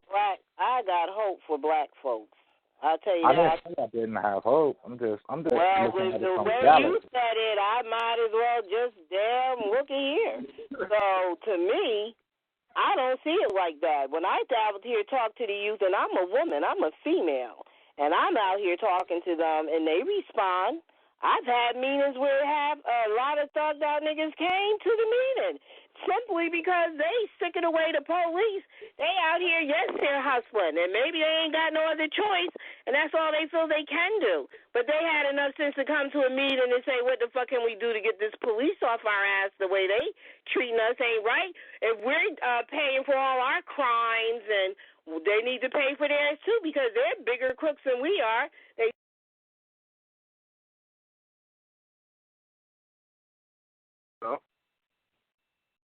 my bad. Excuse me, Queen. Excuse me, Queen. Hello. Mm-hmm. Peace. All I know is I have muted the line by accident. Excuse me, Queen. That's all right. We just gotta. I don't know. I just think that there's a lot more we can do, and we're not doing it. Everybody agrees with that. I mean, that's exactly what I was saying. I just think it might have came across to you the wrong way. Yeah. I think, I think what he referred to is the action part. You know what I'm saying? It's like, we got to go out there and do it, because if we ain't going to do it, and I'm talking about specifically us, you know what I mean, us on this phone. I mean, if we ain't going to do it, then, it's going to continue to deteriorate, you know what I'm saying? Because, by the mere fact that we're on the phone talking about it, shows that we are the ones that's supposed to be, talking to these young people. Yeah. Sound travel at 1,120 feet per second. So once you put the sound out there, that's a thought. Thought generate energy. You know what I'm saying? So once you generate that energy, you know what I'm saying, it's already out there. So the word is bond, and bond is life. You know what I'm saying? So once we putting this word out there, that's where we at right now. See, I give my people credit for where we come from and got into so quick to even think what we're thinking right now, to just really get out of slavery in 1965, where they said that we could be able to enact some type of voting for what was going on. We have some type of law to ensure that. So I'm saying from 1965 to 2013, for us to be really in a conversation, speaking on these terms that, look, we clear on what's going on, what's happening, and we need a new agenda, and we need to start pushing this joint forward. I look at that. That's a beautiful thing to me. You know what I'm saying?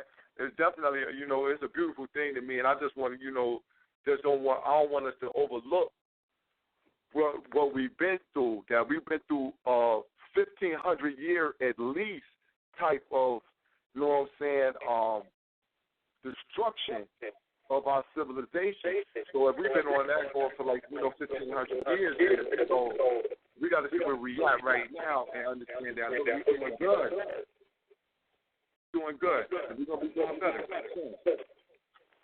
You got echo, brother boy. Somebody got it. Somebody's phone. You gotta turn your speaker down. All right. But yeah, you know what I'm saying. That's what we got to do. So that's how I'm looking at it. I'm just saying that I don't want us to overlook the in a war. Sometimes you got to start counting some of them small victories. You got to start counting some of them in order for you to keep your to be able to keep your head up, to know that, hold up, I am going towards the goal. I can see that I'm winning. I'm winning over here. I won something right there. You got to look at them small ones. But go ahead. You can add on.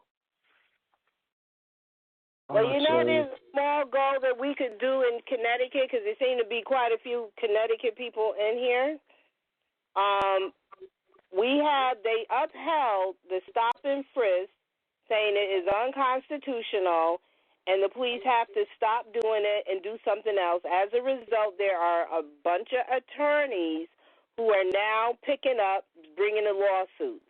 So anybody can say, I was in New York, 125th Street, they stopped and frisked me. Because I certainly plan on getting in on it, and everybody else needs to too, because I am in New York anyway, half the time anyway.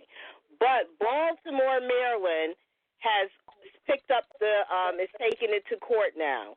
So maybe us who's on the phone can somehow get a lawsuit or get some attorneys together and start filing it here so we can start catching on like wildfire throughout the rest of the state, because they do it everywhere to us. It's not just here. We ain't just being Jim Crow in New York and Connecticut and Jersey. It's all over. And so that could be something positive that we could at least, make sure, because even if the youth see that, okay, if we're able to stop the police from stopping and frisking you, that's a big thing to them, because the way they treat them, they act like they're in combat mode. You would think these niggas is in Afghanistan. All right, everybody on the ground, hand behind your heads.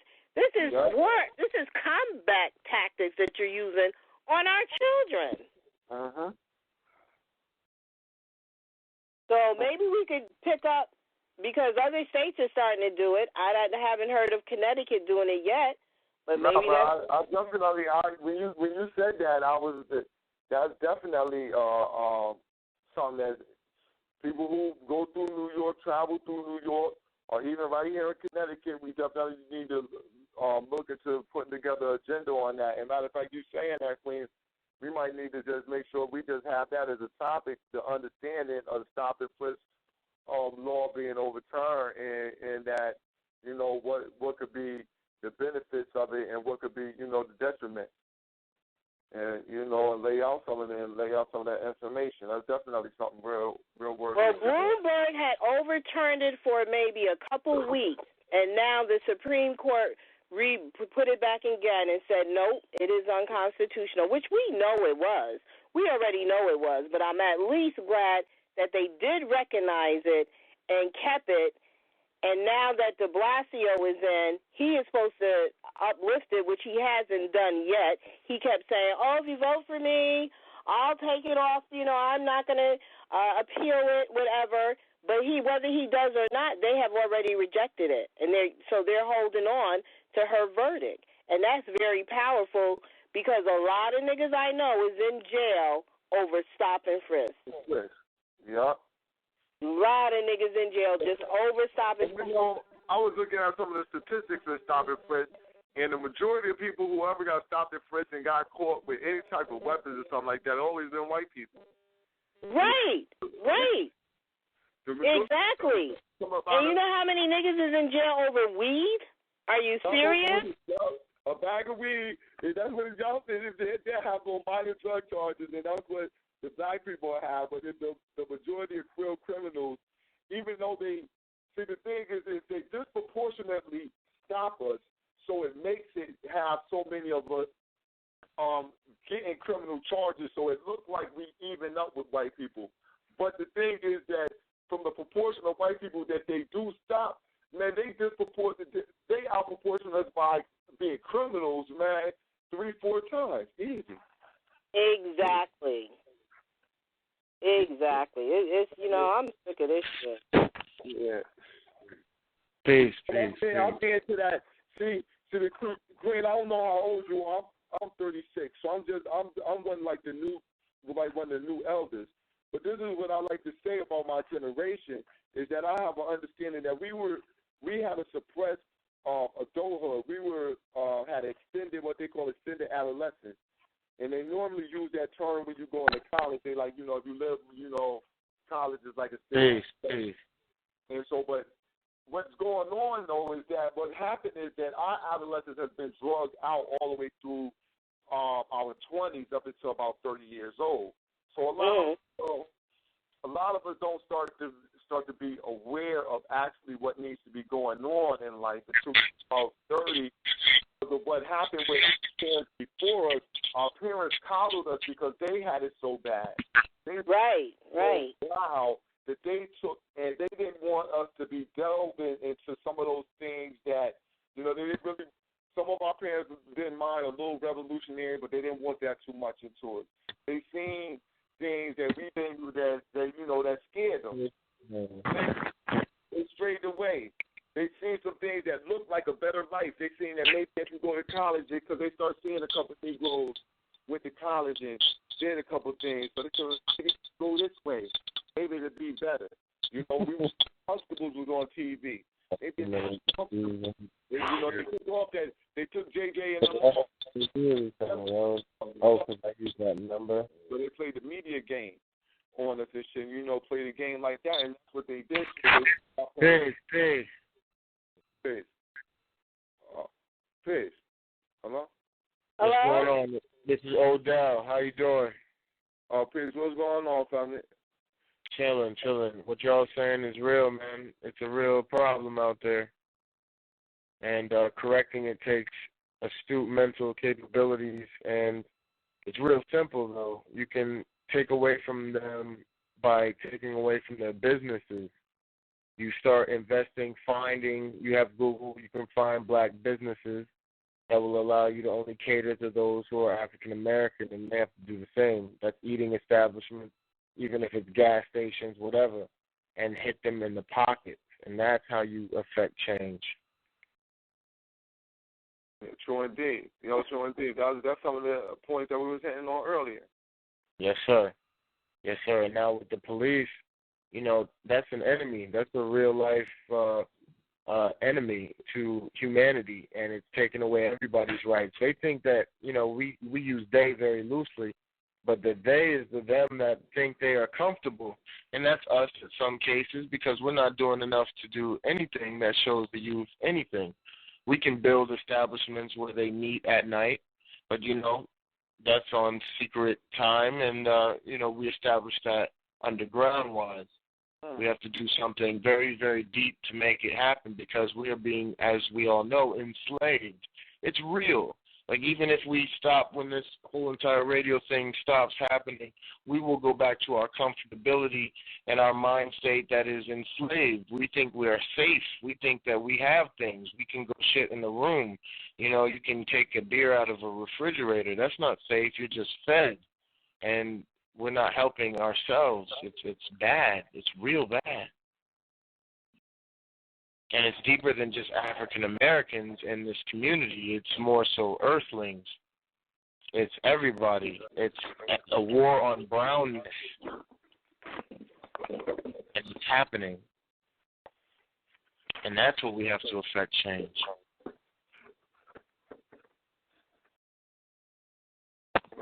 I was gonna. Please, this brother Cause. I'm gonna comment real quick. I understand what you're saying, brother, but a lot of the people doing these things, I can't even call them human. So, I think a part of our issue is a failure to identify with what an enemy is. And so, it's easy when you. It's easy. It's easy when you. Hold on. Let the brother finish his statement, and then you can go right back in. Yes, sir. Yeah, I was going to say, it's easy for a slave to identify with his master, and that's one of the things African people in America suffer from the most today. You know what I'm saying? It's almost like an oasis. It's a dream to imagine some Martin Luther King reality when only your people are being murdered and not counted. You know what I'm saying? That's crazy. Yeah, that's real. They're not even counting the amount of, we don't even have numbers on how many of our people getting killed with no weapons, no nothing each day. Exactly. We got and across the country. Across the country. That's right. Across the world. I'm saying it's global. I understand the global. The global is something we all on the phone understand, but when you going from a we here as a severed nation, black folk here, we getting killed so much. First, we don't see it, but we getting killed so much. It's almost like it's happening. You get what I'm saying? But you just don't. No one's conscious of the reality of it. To know it's happening and not know how many people is crazy. Because I'm going to be honest with you. I'm doing a workshop. I'm creating this presentation, and I'm trying to get as many numbers as I can. And I'm getting to a point where we're in the thousands, and I'm just counting in the last 5 years. You know what I'm saying? So we facing a genocide, and so as long as we want to kumbaya, we're gonna get shot up at the end of the day because the truth of the matter is black people have no allies, and so the sooner you figure that out, you're gonna realize that if it comes down to you and a Hispanic, you know what I'm saying? Guess what? That Hispanic gonna cut his hair off. He's gonna shave his mustache. He's gonna stop speaking fucking Spanish, and he's gonna become a cracker on your ass. You know what I'm saying? That's just real talk. That's just real talk. No matter how much immigration rights you think you affiliated with, you're not an immigrant. You're a slave. You know what I'm saying? We not like everybody else. And the sooner we figure that out, the sooner we'll get to making some plans.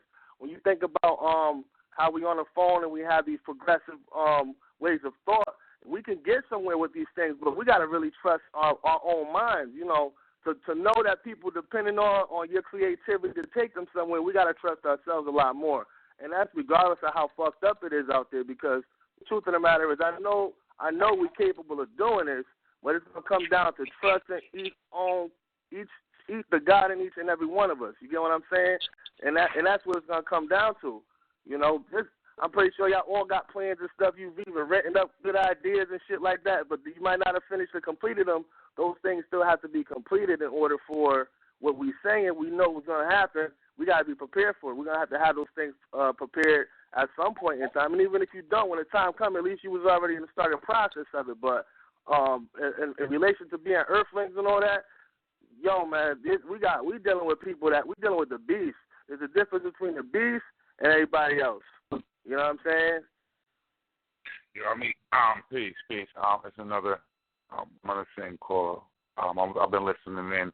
I feel that I think that we need to separate ourselves as a people, and once unite together as far as to be able to stand on our own 2 feet, to as far as to be able to exist on our own accord. Because it seems to me that we're fed still. I mean, we want to we want to separate ourselves and we want equality. We basically want our just.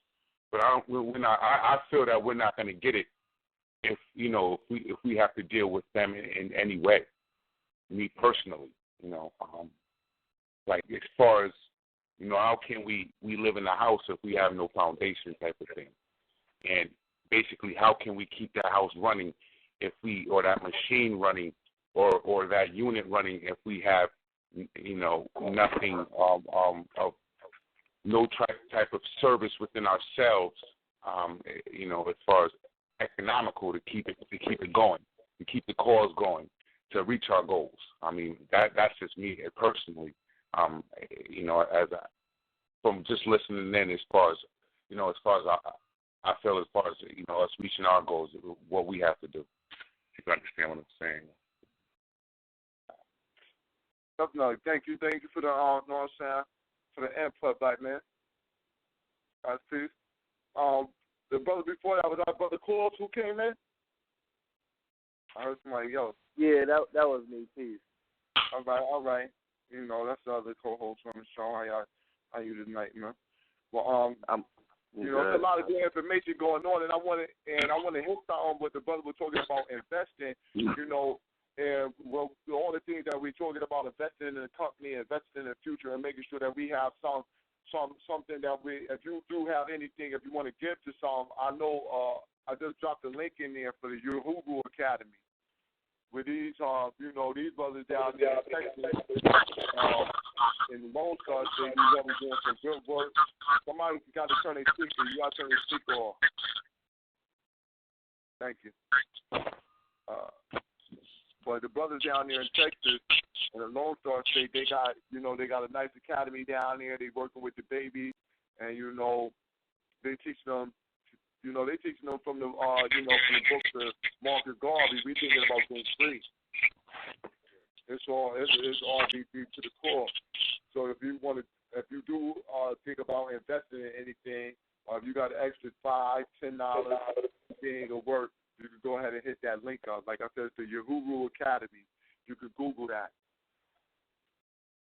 Well, I really wanted, this has been a good conversation. I wanted to go into something a little more lighter, but before I did that, I wanted to hit Brother Solomon about you're going down to you want to hit about this debate going on. Actually, before we even talk about that, what do on the phone, what do the people think about the debates that go on? Do you think that we should be debating with one another over doctrines about how we should get free? Yeah, well, I think, dialogue is always good, you know what I'm saying? I think that, the debates, everybody got a perspective that they feel as though it's the truth, and they want to put it to the forefront and test his mantle. So I think that's a good thing. All right, good. Anybody else want to weigh in? I think that debate is good. It just depends on the level of the debate. A lot of people look at a debate for the wrong reasons. Like, some people want to debate each other based on, I can change this man's ideologies and get him to agree with me and drop, his level of ignorance. That's not the way I look at it. I look at a debate as listening to both sides, and at the end of the debate, that I can research both points given, walk away, with some good solid knowledge and information that may help me, build my mentals or put me in a direction of growth. So debate is always good. There's certain topics that people choose to debate over, I feel, are things that shouldn't be debated over. No doubt.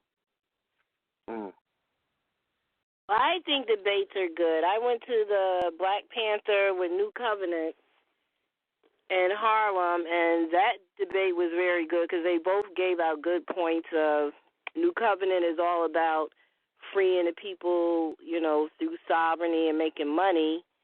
And Black Panther is about, how many people are educated enough to understand sovereignty, and we need to get back in the streets to stop the police from the police brutality and killing us. So both sides were well taken, but the one thing I can say that I notice, I go to a lot of New York meetings, and a lot of the Nation of Islam, New Covenant, which is Kemetic, Black Panther Party, they're all coming together. A lot of their meetings are together, the Freedom Party, and I think that's a good thing because they're beyond now. I think they use a debate to draw the people in because both sides are probably going to be good for us anyway. But to see everybody working together is good because they don't care whatever your belief system is and whatever you believe and however you want to look at it. We're still all in the same boat, so we still got to come together. So I think they're good. Anybody else want to weigh in? Yeah, peace. It's Brother Cause. I think the debates are good too.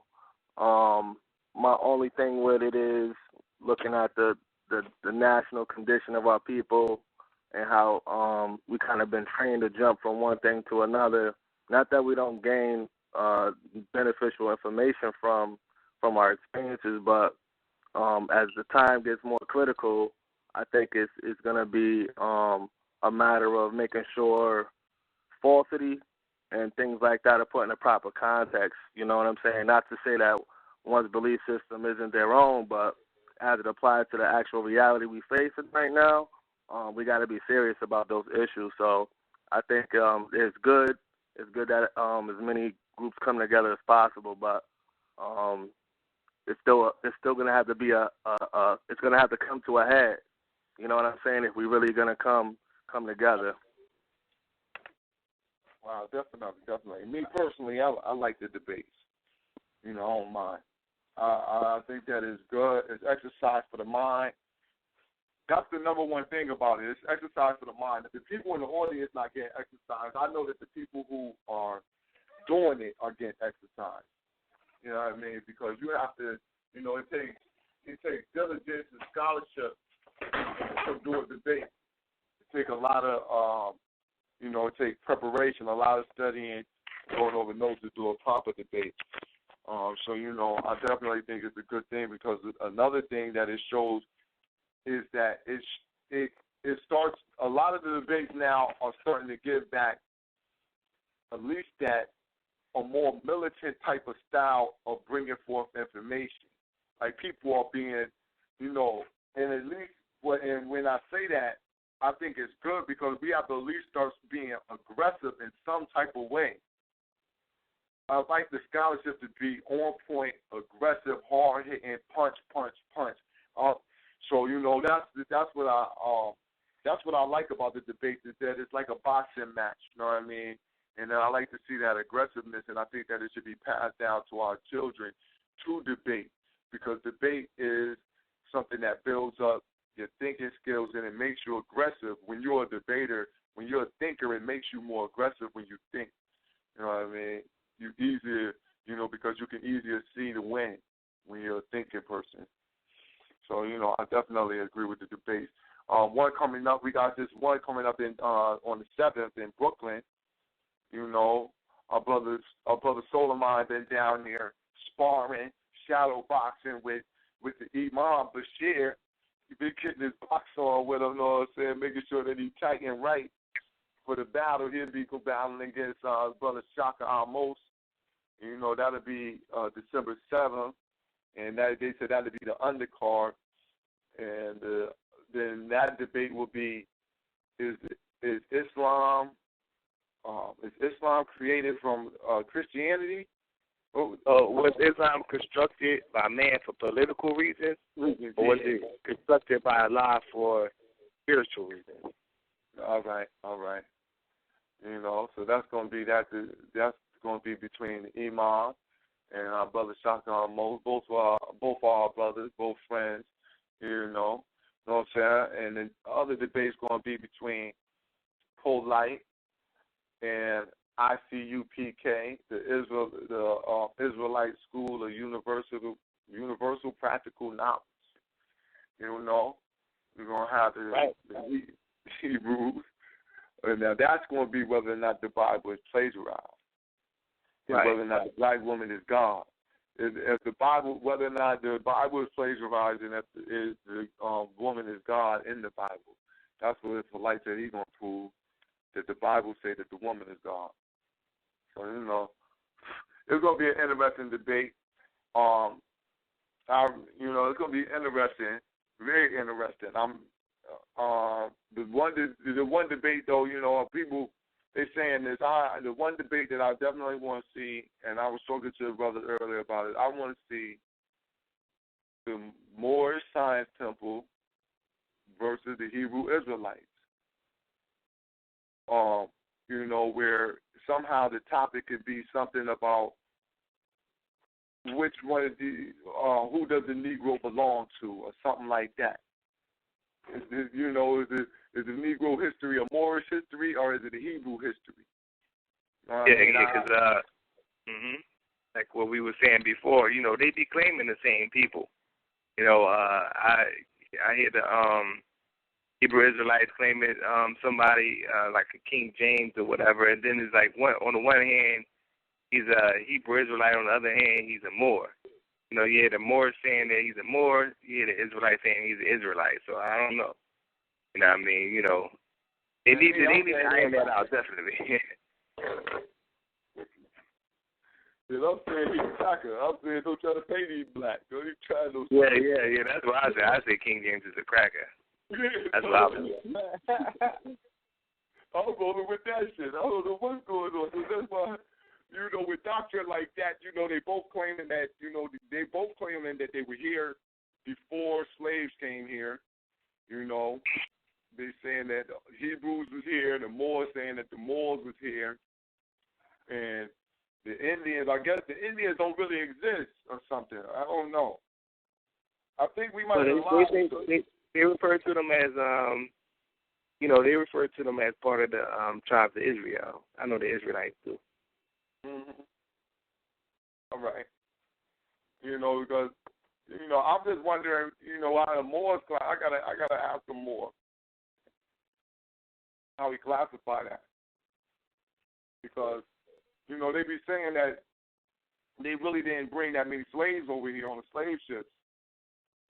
So I'm wondering if they are cut down the numbers on as many Native Americans or whatever you want to call them was slaughtered here too.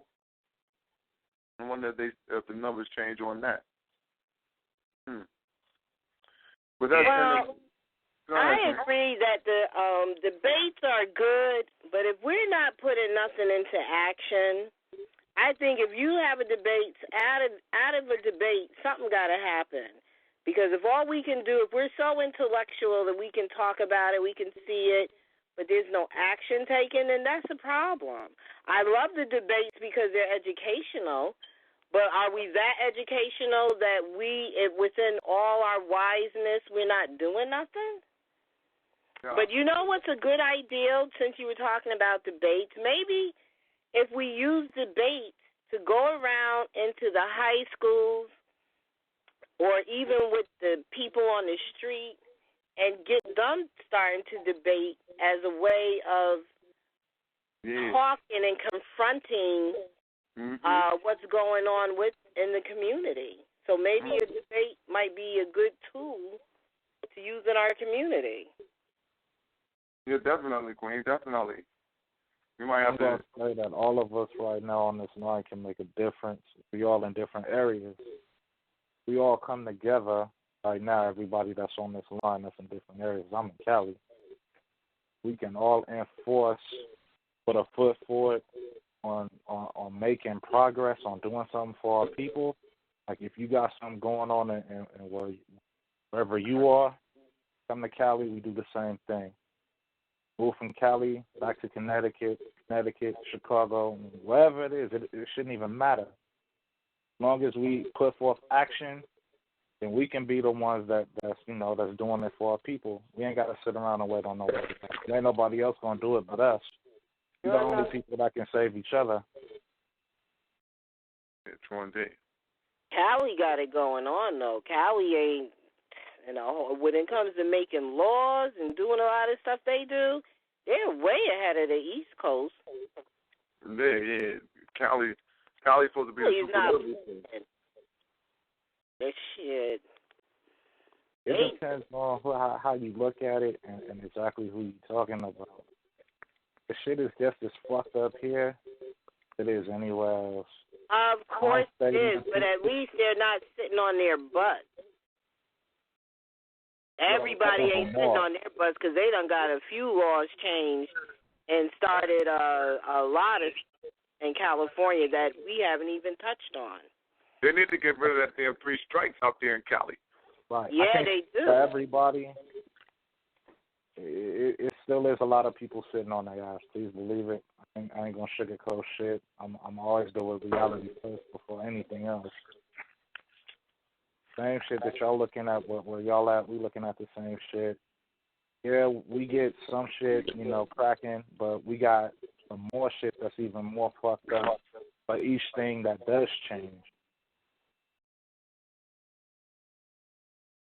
It starts with us to get off our ass and get out there and make a difference.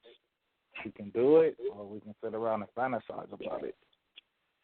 I know me, myself, I'm tired of a lot of the shit that I've been through personally and the same shit that I wake up to every day. I'm not seeing no change and I ain't seeing no difference. Shit makes me want to wild out and slip out on some dumb shit.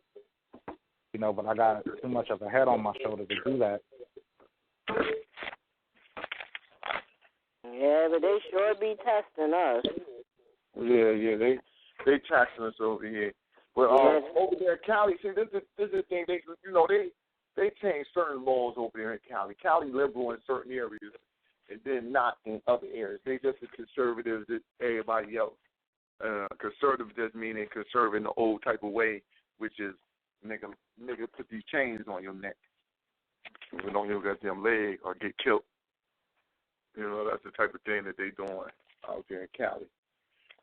But all in all, though, there's definitely some good points being made about what we should be doing with the debates. I'm really going to take into consideration of trying to get some type of format in order to be able to get some type of format in order to start holding some type of community debates, because that would be definitely a good thing. Because there's a lot of topics we need to touch, especially economically. economic type of that's what I was liking to see. I'll tell you that I went to go see SETI in Polite debate, and the one thing that Polite did put out, even though he went off topic with it, was he put out that Give Me 5 program, and I think that it was modified in a different type of way that they used to take money out of some of these corner stores and put money more into our own self, that it'll be something good. And I also think that we need to start as people who just thinking people, what is the connection between these Arabs and Spanish people that they can come in and work right alongside them so easily and so quick? And no problem. 55 shit, man. Yeah. Well, when you going to do it, Yancey, please let me know, because I definitely want to be a part of it. We need to do something. Definitely. I definitely will. You know, because I'm looking at this and seeing that it should be something that's done. You know, because we have enough people who just, you know, we see it all the time. We always arguing. We call it arguing. We call it arguing because it's because what's going on, it ain't in a controlled environment. It ain't nobody solidifying it with no facts. So then it's arguing. Once you start to solidify it with some facts, put your feet on the ground, then it's a debate. Right. Once you don't float. You know, once you start floating, then you out of here. Matter of fact, we might have to schedule a couple of debates right here on the phone line. Might get us a couple of debates in up here. You know. I think this would be a good tool to help our community, because even if us, the people are on here who are conscious, start your own little debate, even with your friend, and y'all pick a good topic that you know the community's dealing with. It might be a way to draw us in, make us aware, see the problems, see what we're dealing with, what's actually happening to us. It could be a whole way of educating our community at the same time and then trying to strengthen them to make them want to become militant to do something about it. Because all this talk, education, without no action ain't going to mean nothing. Yeah. You know, like the Bible says, faith without works is dead. Yeah, we got to have some kind of action, but it's a good way that people would be interested because we'll be educating them and making them militant, hopefully, that, you know, you got to do something. If all of us don't take a part in it, how's it going to get done? Mm-hmm. Yeah. Definitely. Yeah, you know, yeah. I mean, all of them is good points, you know what I'm saying? I think, you know, what we doing now, you know what I mean? Don't, take, lightly. What we doing right now is good, man. This is great, man. You know, just by the mere fact that we, on the air talking about this, because the masses, they're about their bread and butter, you know what I'm saying? And what reality is what you're going to see is that you're going to come to the point where they have no choice but to, become conscious and fight back, you know what I'm saying? I mean, right. Going from this aspect of they shutting the schools down. They're shutting the schools down. That's what they're doing. They're systematically shutting public schools down. Yeah. So at a point in time, your kids not going to even be educated. Your kids ain't going to have nothing to do. They're going to be just sitting around. So it's like, even we say the system of white supremacy, it's all pointing into the direction that you got to do something. So it's going to come to the point where you don't have no choice. But what we got to do as being conscious people is that when that situation arises, we got to automatically say, okay, this is what we're going to do. We was already waiting for this to happen. This is what we're going to do. And everybody's going to fall in line with that. Yeah. To add on to what you're saying, thinking of, they're shutting it down, just thinking about the, like programs such as the Section 8 program, SNAP and all those things. We systematically just cutting more and more into their money, pushing them into a situation where now people they're going to be put into a situation where they're going to you're gonna panic, you know what I'm saying, or you're gonna have a plan already and go ahead and start working through it. And what the Queen was saying about the debates, what the debates can do is draw people in order for us to start to be able to give them planning already ahead of time, because we can debate the topics of what we should be doing in an economic time like this. Exactly. You know exactly. You know, that's something that we could definitely do. You know, should we go? You know, we should be debating things like entrepreneurship versus, you know, working at a job and looking for retirement. You know what I mean? So, you know, those type of debates where then we can give people the real reality of what's going on. You know what I mean? Working collective community. You know, community policing versus outside, you know, outside police, you know, different things of that nature, you know what I mean? That's what I see as, you know, different ways that we can maybe open up the people to different type of thoughts, you know, y'all can add on from there. Yeah, that would bring the community in, you know, certain topics, it's good, like what you said, because, you know, we in the conscious community kind of be in our own little world sometimes. You know, we get into the whole comedic thing. A lot of people don't know what you're talking about. You know what I'm saying? That's outside the conscious community. So, certain things, you know, like what you just said, is working, you know, the 9 to 5, and, you know, is that going to, you know, waiting for that, what they call it, the something K or whatever. But like, you know, your 401k. Yeah, 401k. You know what I'm saying? Waiting for that or whatever, or you know, your retirement. Is that gonna, you know? Because we see that, you know, they shutting a lot of things down. So that would be a good dialogue that would bring somebody kind of like, you know, maybe on the outside, you know, bringing them into a discussion like that. You know what I mean? Yeah. And, you know. Especially with them saying they moving, you know, they're gonna move the age up again on how old you got to be to retire. So already at like with the 65, I said they're supposed to move it up to 70. You know, and so you know they by the time you know the next generation come up, it's like 75, 80 for you to retire. So you're gonna be willing to wait that long to retire and wait it out. And start thinking a new plan. Especially with grocery stores closing, we got to think about things like that. Grocery stores is closing around here. I don't know if they're doing it down there, but they closing the grocery store. So, you know, when the grocery store closed, that's something. And it's not like there's less people living here. Yeah, it's corporate control. They want to control. Mm-hmm. That's what it's all about. You know what I'm saying? So, you know, even the white people complain about that. You know, you got these conglomerate corporations like Walmart. They you know, since it's like, you know, such a conglomerate corporation that their stuff is cheaper, is easily accessible now, and it's like, you know, and people will rather go there than, you know, the mom and pop grocery store. So it's kind of shutting that down. You know what I'm saying? So, you know. I'm not talking about like the mom and pop. I'm talking about these major food chains. Just stop and shop. Just leave. Oh, you talking about, okay. Yeah, I'm talking about major. They just up and leave. You know, we straight here. We don't want to be here no more. Where they've been, you know, been sitting there 20 years. I know easy 20 years because I know 20 years the Stop and Shop been there.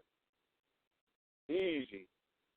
You know, and then it just up and leave. And it's like I said, it's not like the population went down.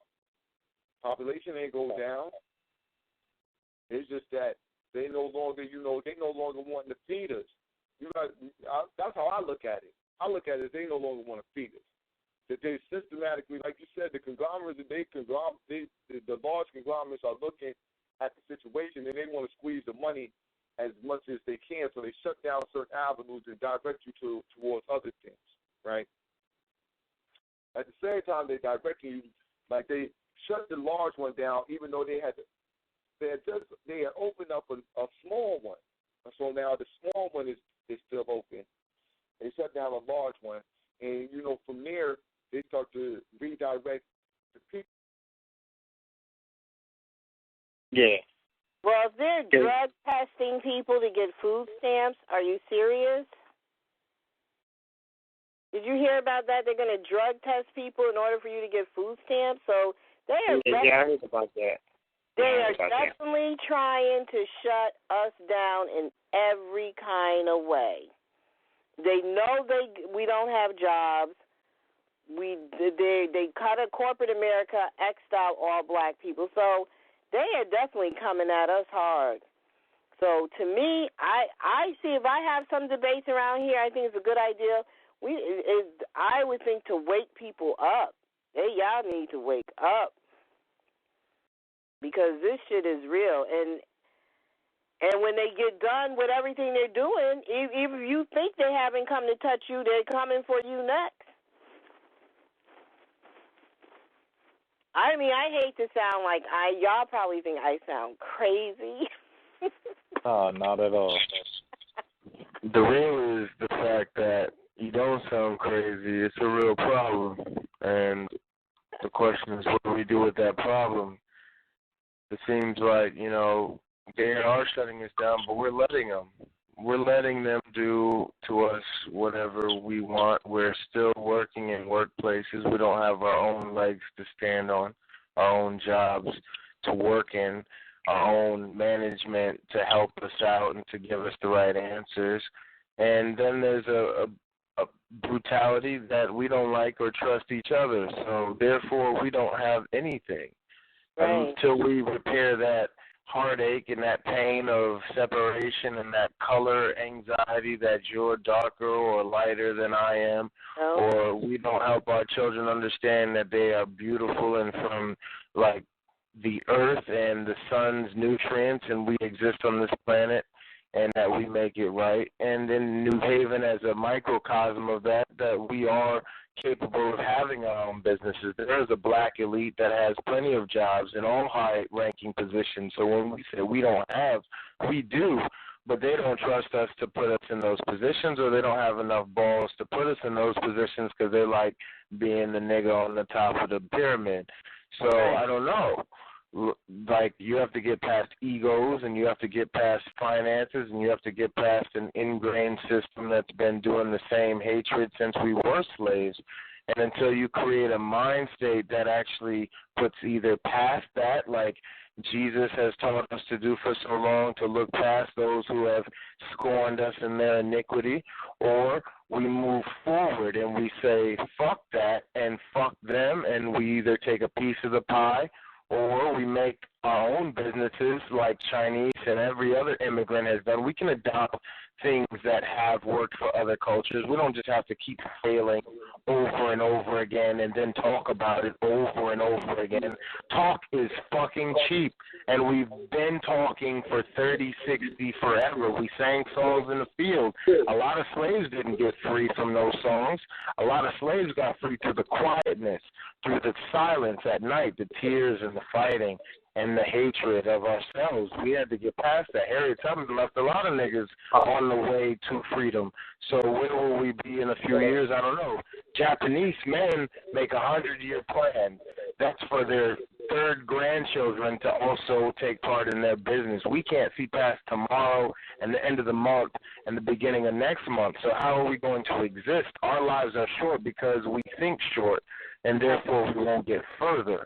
We need to get further as a people, as a human being, as yourself, as an entity, or else we will die. And that'll be what our chapter says. They'll look at us in museums one day, and that can happen too. So don't have too much faith in black people, because I'm not sure where we are. We don't want to fight. We want to eat Doritos. We don't want to work out. We don't want to eat healthy. We don't want to do those things, but we say we need to get together.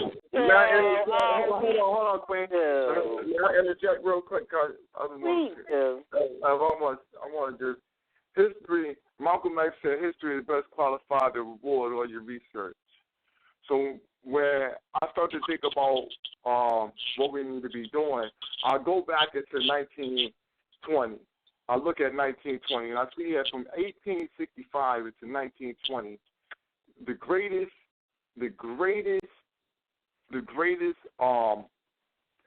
influx in contribution to our own self-sustainment was made from 1865 to 1920. We gained a self-sufficiency where we built our own towns.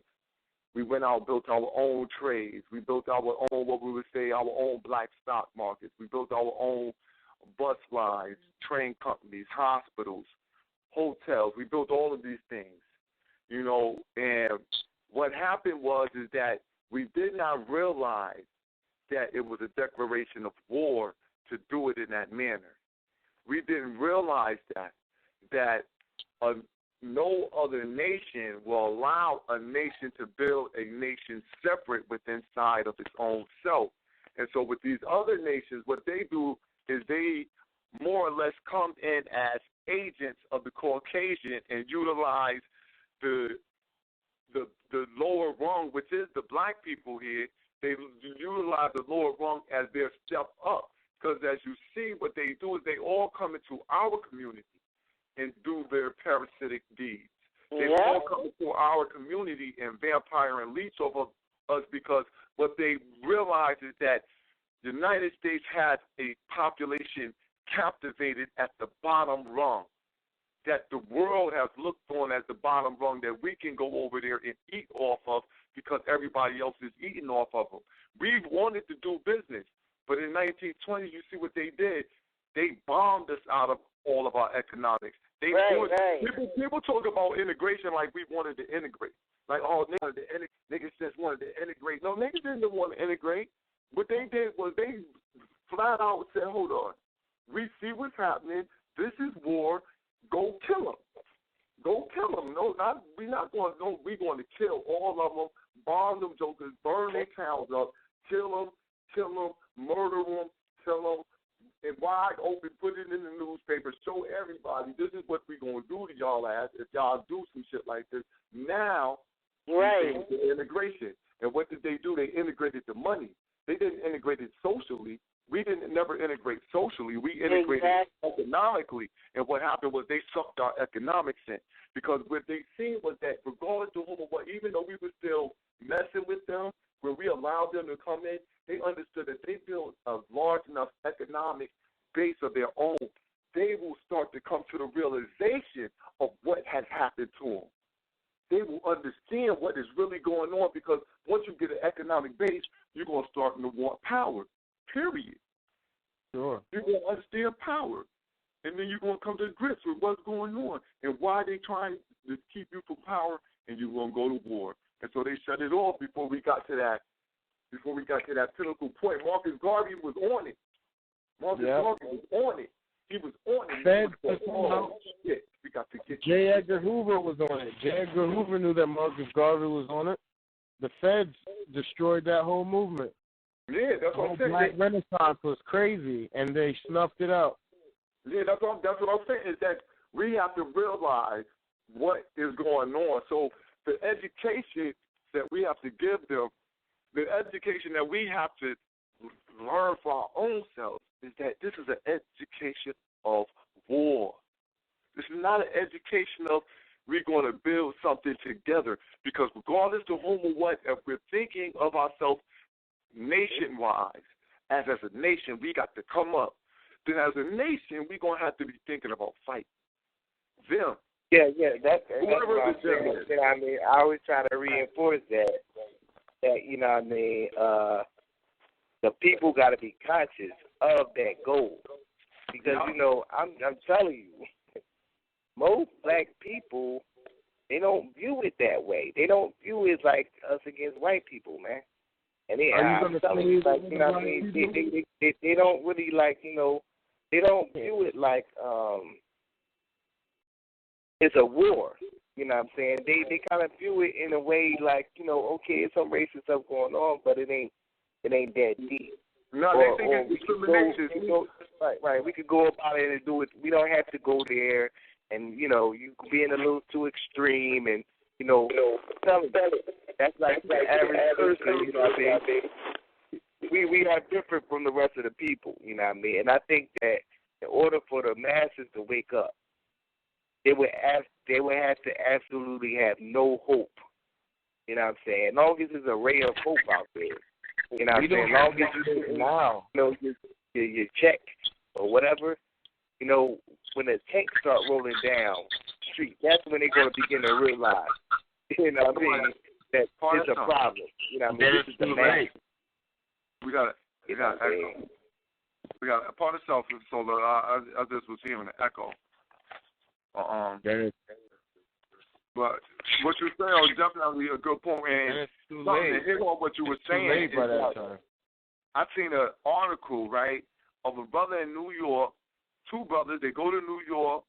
They in the city, so they go to a baby store. They go pick up some baby items for a baby shower for one of their family members. When they go in, somebody getting the echo. Hello? All right. But what goes on, they go in, they got $100 bills. The people in the register is like, yo, we don't want to accept this money. We think it's fake. It might be counterfeit. They call the manager. The manager check the money. Like, nah, the money fake. They like, yo, call the police. And the police come in, verify that the money is real. Verify the money is real.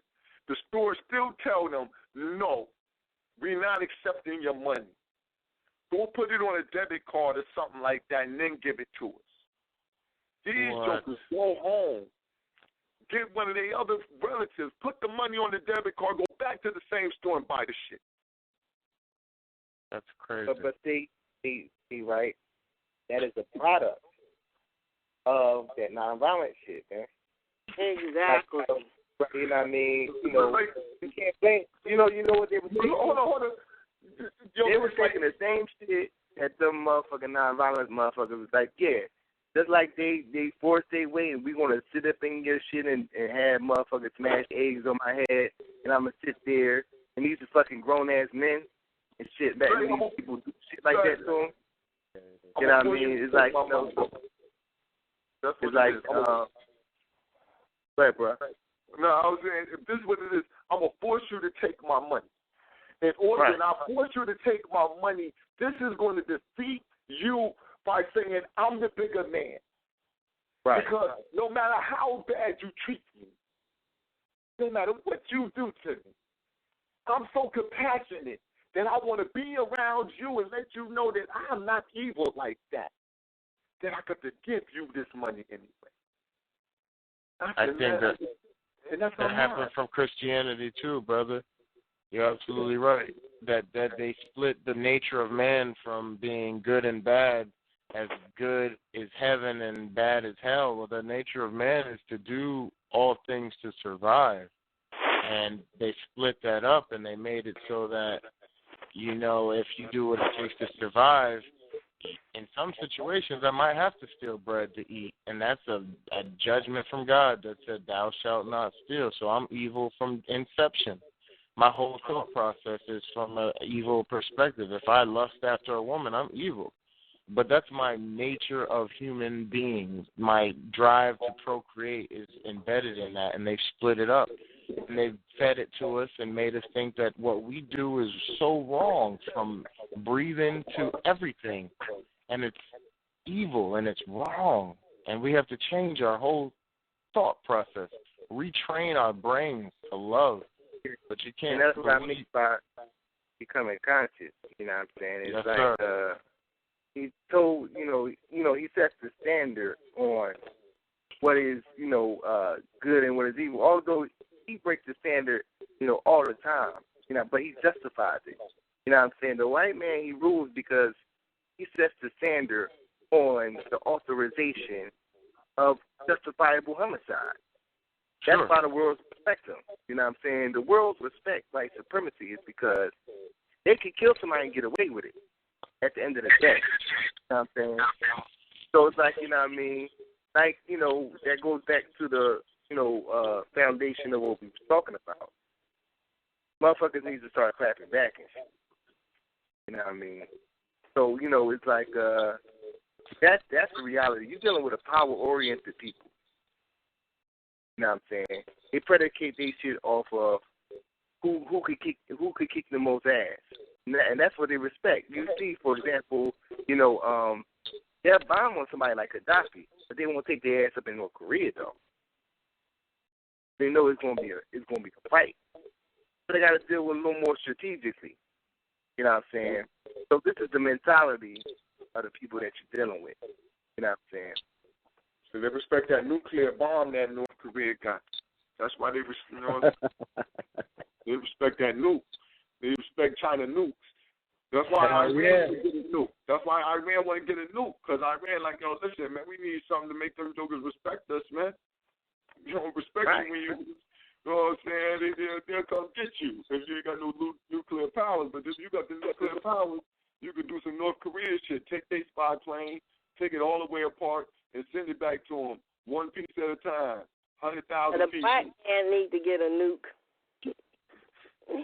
We need that's the whole thing, you know what I'm saying? I'm saying, you see, the feminine energy, you know what I'm saying, always go to the fucking point. Like for example, you know what I mean, Gaddafi, right? Now, when Gaddafi implemented his shit, right, it was all the African nations, they was down with it. They trying to create an African version of the International Monetary Fund. All the motherfuckers was down. But when the United Nations started bombing on them motherfuckers, the African nations ain't support that motherfucker. Now, it has been some historical shit. If all the motherfuckers that was down with that nigga sent troops up into Libya, like, yo, we going to handle this situation, whatever accusations you trying to say he did, we're going to pan all this shit out. We don't want y'all in here like that. You know what I mean? But a lot of African nations did speak out about it. Even Russia did. A whole bunch of people forgot about it. But once again, the United States ignored everybody, was following him, trapping him, and set drones and traps for him. How could every them African nations have stopped what the United States did? And they said that United Nations didn't give him a right to go in and do what they did. Yeah. He did it anyway. See, what they did was they set it up so somebody else could go in there. See, they right. The UN, they had French. No, they had French troops. It was French troops. You know what I'm saying? They had troops from France. They had the United Nations in there, along with the rebels. You know what I'm saying? When they set it up so the rebels together. But the rebels were us. Incognito. Yeah. I mean, yeah. I'm with y'all down. That's where that's where I say that's where the story goes to. Right, the rebels were us incognito, dressed up like them, pretending to be them, but it was us. But my point is there were a lot of African countries that came out publicly. We don't agree. We're not with it. We're not helping you. We're not with America. They have no right to do it. Even Russia, the guy, Putin, kept saying, why are you bombing? If this is humanitarian, why are you bombing his homes? I mean, so they asked a lot of questions, but the United States was fixated on it. They didn't want to hear nothing. No, that's why. Oh, go ahead. I'm talking about more so military action. No, listen. This is what I'm saying about it. Listen, this is where I think that this is where Gaddafi had already felt. Even though some of the African countries were willing to work with him on the gold standard of gold being the standard of the dollar, you know what I'm saying, of their money anyway, of their value system. But what happened was that Gaddafi first was pitching this to the Arab Union. See, first he wanted the Arab Union. He wanted like Islamic type of a pan-Islamic type of thing going on with Libya, and he wanted the Arabs to come in and take over. So what happened was a lot of them countries that signed it was Muslim countries. So that was when they got together. He went and pulled that together. So when it happened, though, I think some of the African countries, even they wouldn't go in militarily because they remember what went on, and they recollect and they know what will happen if you get out of line with America. You'll get spanked. You don't want to end up like Gaddafi. You know, they've seen that tip. You don't want to end up like him. We don't want to end up like Hussein. We know what they're going to do. We don't want to end up like the dog thing. So, like, you know what I mean? So for the next generation, when you're looking at that feed the children shit, you know why it was a group of motherfuckers that went stand up, man. At the end of the day. Yeah, that's right. I'm saying, we're looking at, you know what I mean, them kids over there starving and shit. Because motherfuckers wouldn't stand up, man. There ain't no way. I mean, the International Monetary Fund, what they doing is they putting them in perpetual debt. He was trying to get that away. He was trying to remove that. You know what I'm saying? These people sucking the resources out of your country. You got the most resource-rich country on the planet, but yet you ain't eating. That's a problem. No, he definitely was doing that. I definitely agree. I agree. I ain't saying that he wasn't giving us straight. He wasn't talking to him straight when he came to him. I'm just saying that he first wanted the Arabs to come in there and take over all of it. That was his. Yeah, he definitely. I mean, I'm not saying that he definitely ain't have, because he, that's North Africa, and we know that, you know what I'm saying, you're dealing with an Islamic, aspect in it too, you know what I'm saying. But it's like, damn, you gotta be at least down for the gold standard, you know what I'm saying. That's something that's, real, you know what I mean. It's like, I'm demanding gold for my shit, you know what I mean. It was like, I mean, you can't go wrong with that. Gold. And see, and in Africa, they knew already. We already where all the gold at. We where the minerals at that can be valued as wealth. We got the wealth here. And we're sitting on the wealth. We just got to utilize it better. There was also a threat to the cracker's resource too that he didn't want to lose. Right. I'm saying, in order for this global empire that they're trying to do to work, you gotta have somebody at the bottom. I mean, even we talk about like I was making reference to what's going on here in America. The American dream is built off of the blacks. You know what I'm saying? So it gotta be a subservient class. Gotta be a consumerist class. You know what I'm saying? Integration allowed that. You know what I'm saying? It rolled the carpet out for foreigners to come in. You know what I'm saying? And eat, because it's like, okay, well, we desegregating. We allow some of y'all to, your upper class to come into certain communities. I mean, they get access. You know what I mean? Based off of, wealth or, income.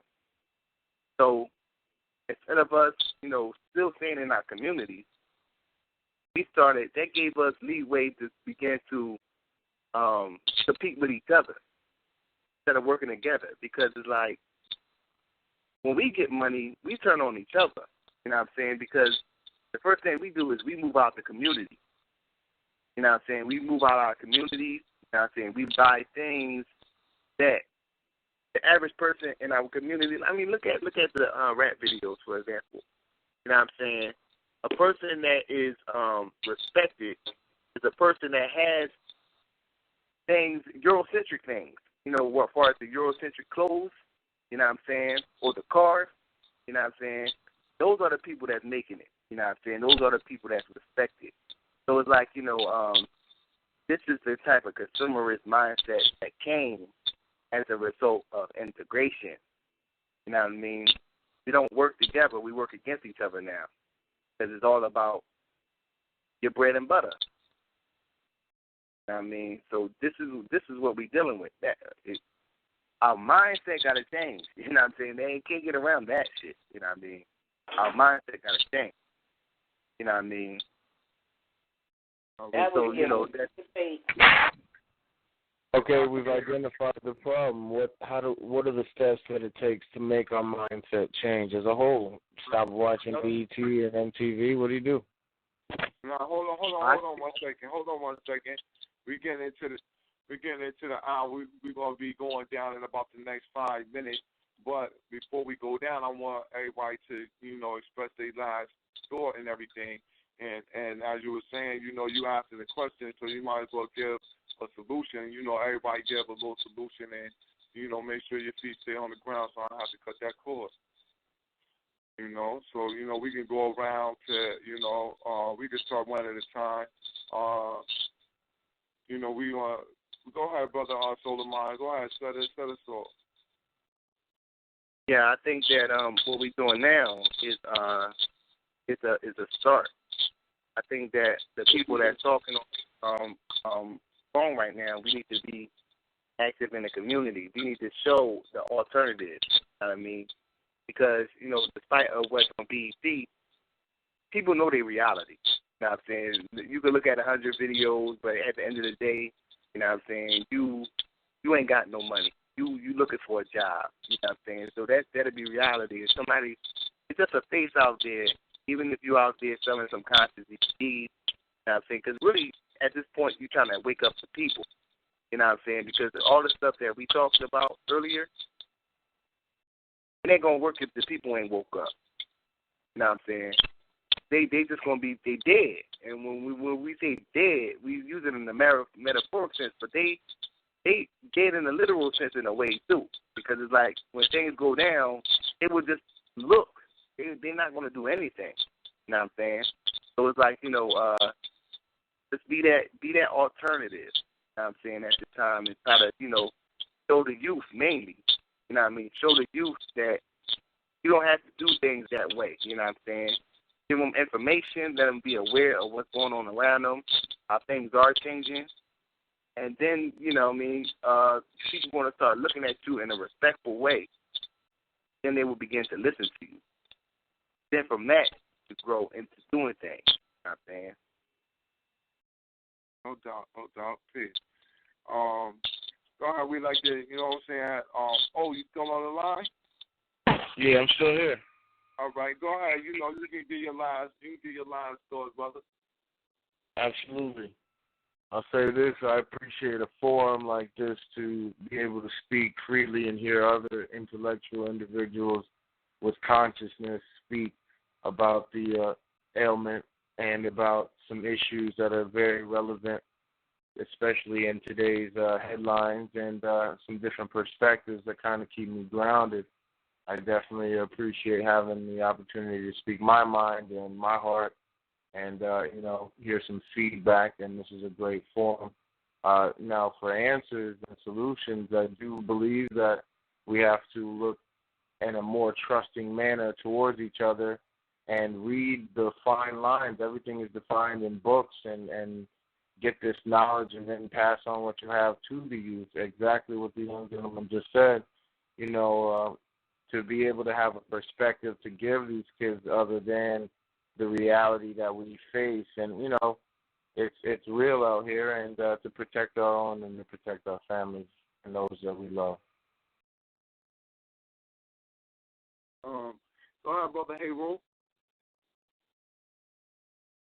I say the best thing that we can do is start right now with what we got, going on right here. We all work together to make a difference, and to get out there and educate the youth and, put back the fight in our people and, just do what we got to do. Ain't nobody else going to do it but us, like I said before. Even if we got to put together, like, some type of a package for the youth, just so you can drop them jewels on them, give them something, to get them off the ground, get their feet wet and shit. No doubt, definitely. We got Brother Cole, you still on? Sister Angela still there? Yeah, I'm still here. All right, we want to make sure you get in because we know you're going to get something good. Come on, Queen. Set us off. Well, I just think that the solutions I say that we need to do is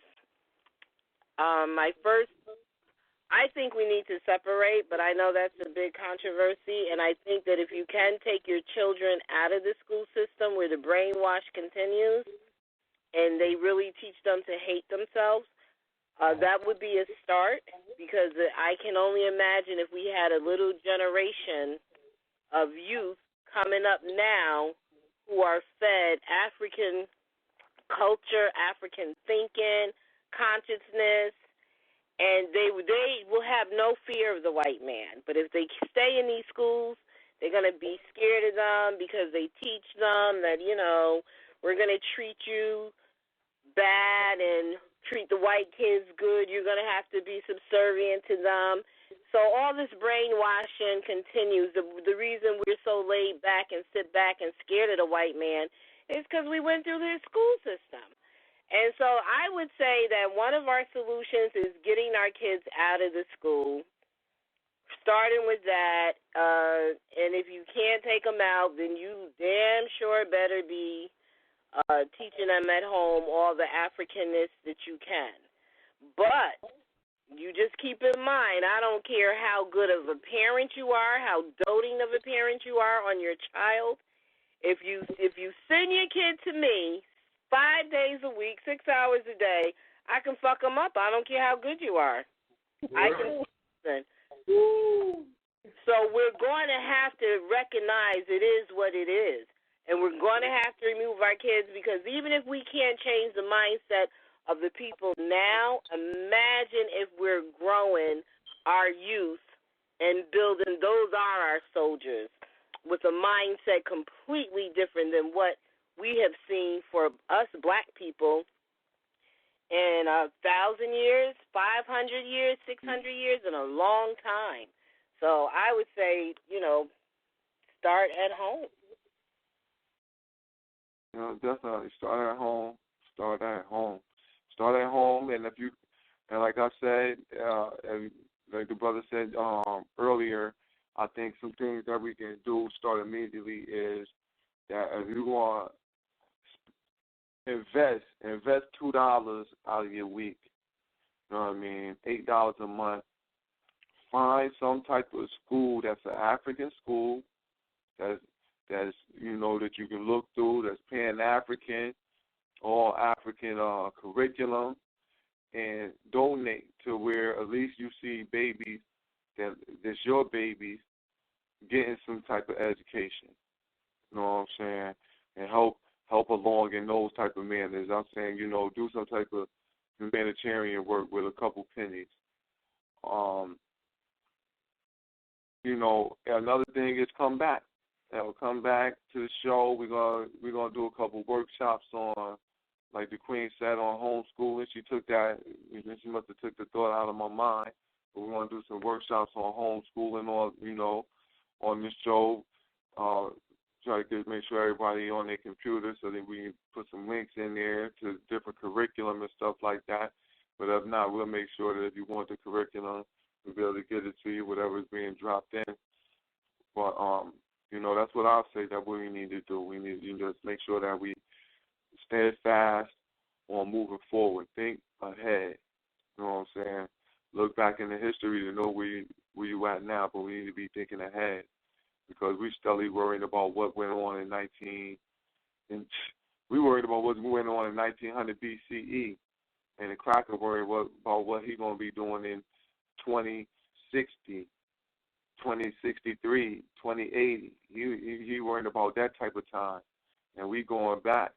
So we got a whole lot to do right now. And with that, I said we'll be back on Thursday. You know what I mean?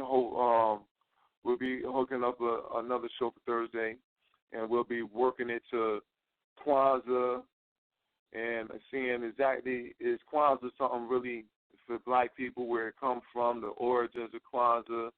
Why don't more people celebrate it? And hopefully we get some good discussion. I'll be dropping some good information in there. And since I already let you know what it's going to be on, you might get a chance to check into Kwanzaa if you don't celebrate it. And if you do, come in and let us know why you celebrate it and what it does for you. With that, I like to say peace. There's been Feet on the Ground Radio. We've been keeping our feet on the ground. Ain't nobody floated. So I thank everybody on the line for coming out, for tuning in. Also, I like to say I thank everybody for being respectful on the line. I ain't have to get nobody no standing 8 count. So I'm glad for that. Because after 2 go-downs, man, we're going to knock you right out if you over-talking people on this line. We don't play the yelling match. But with that said, I'll check you out for the next episode. Tune in. Peace. Hotep. Peace. Hotep. Model top. Okay. All right. This your brother Born for Feet on the Ground Radio, signing off.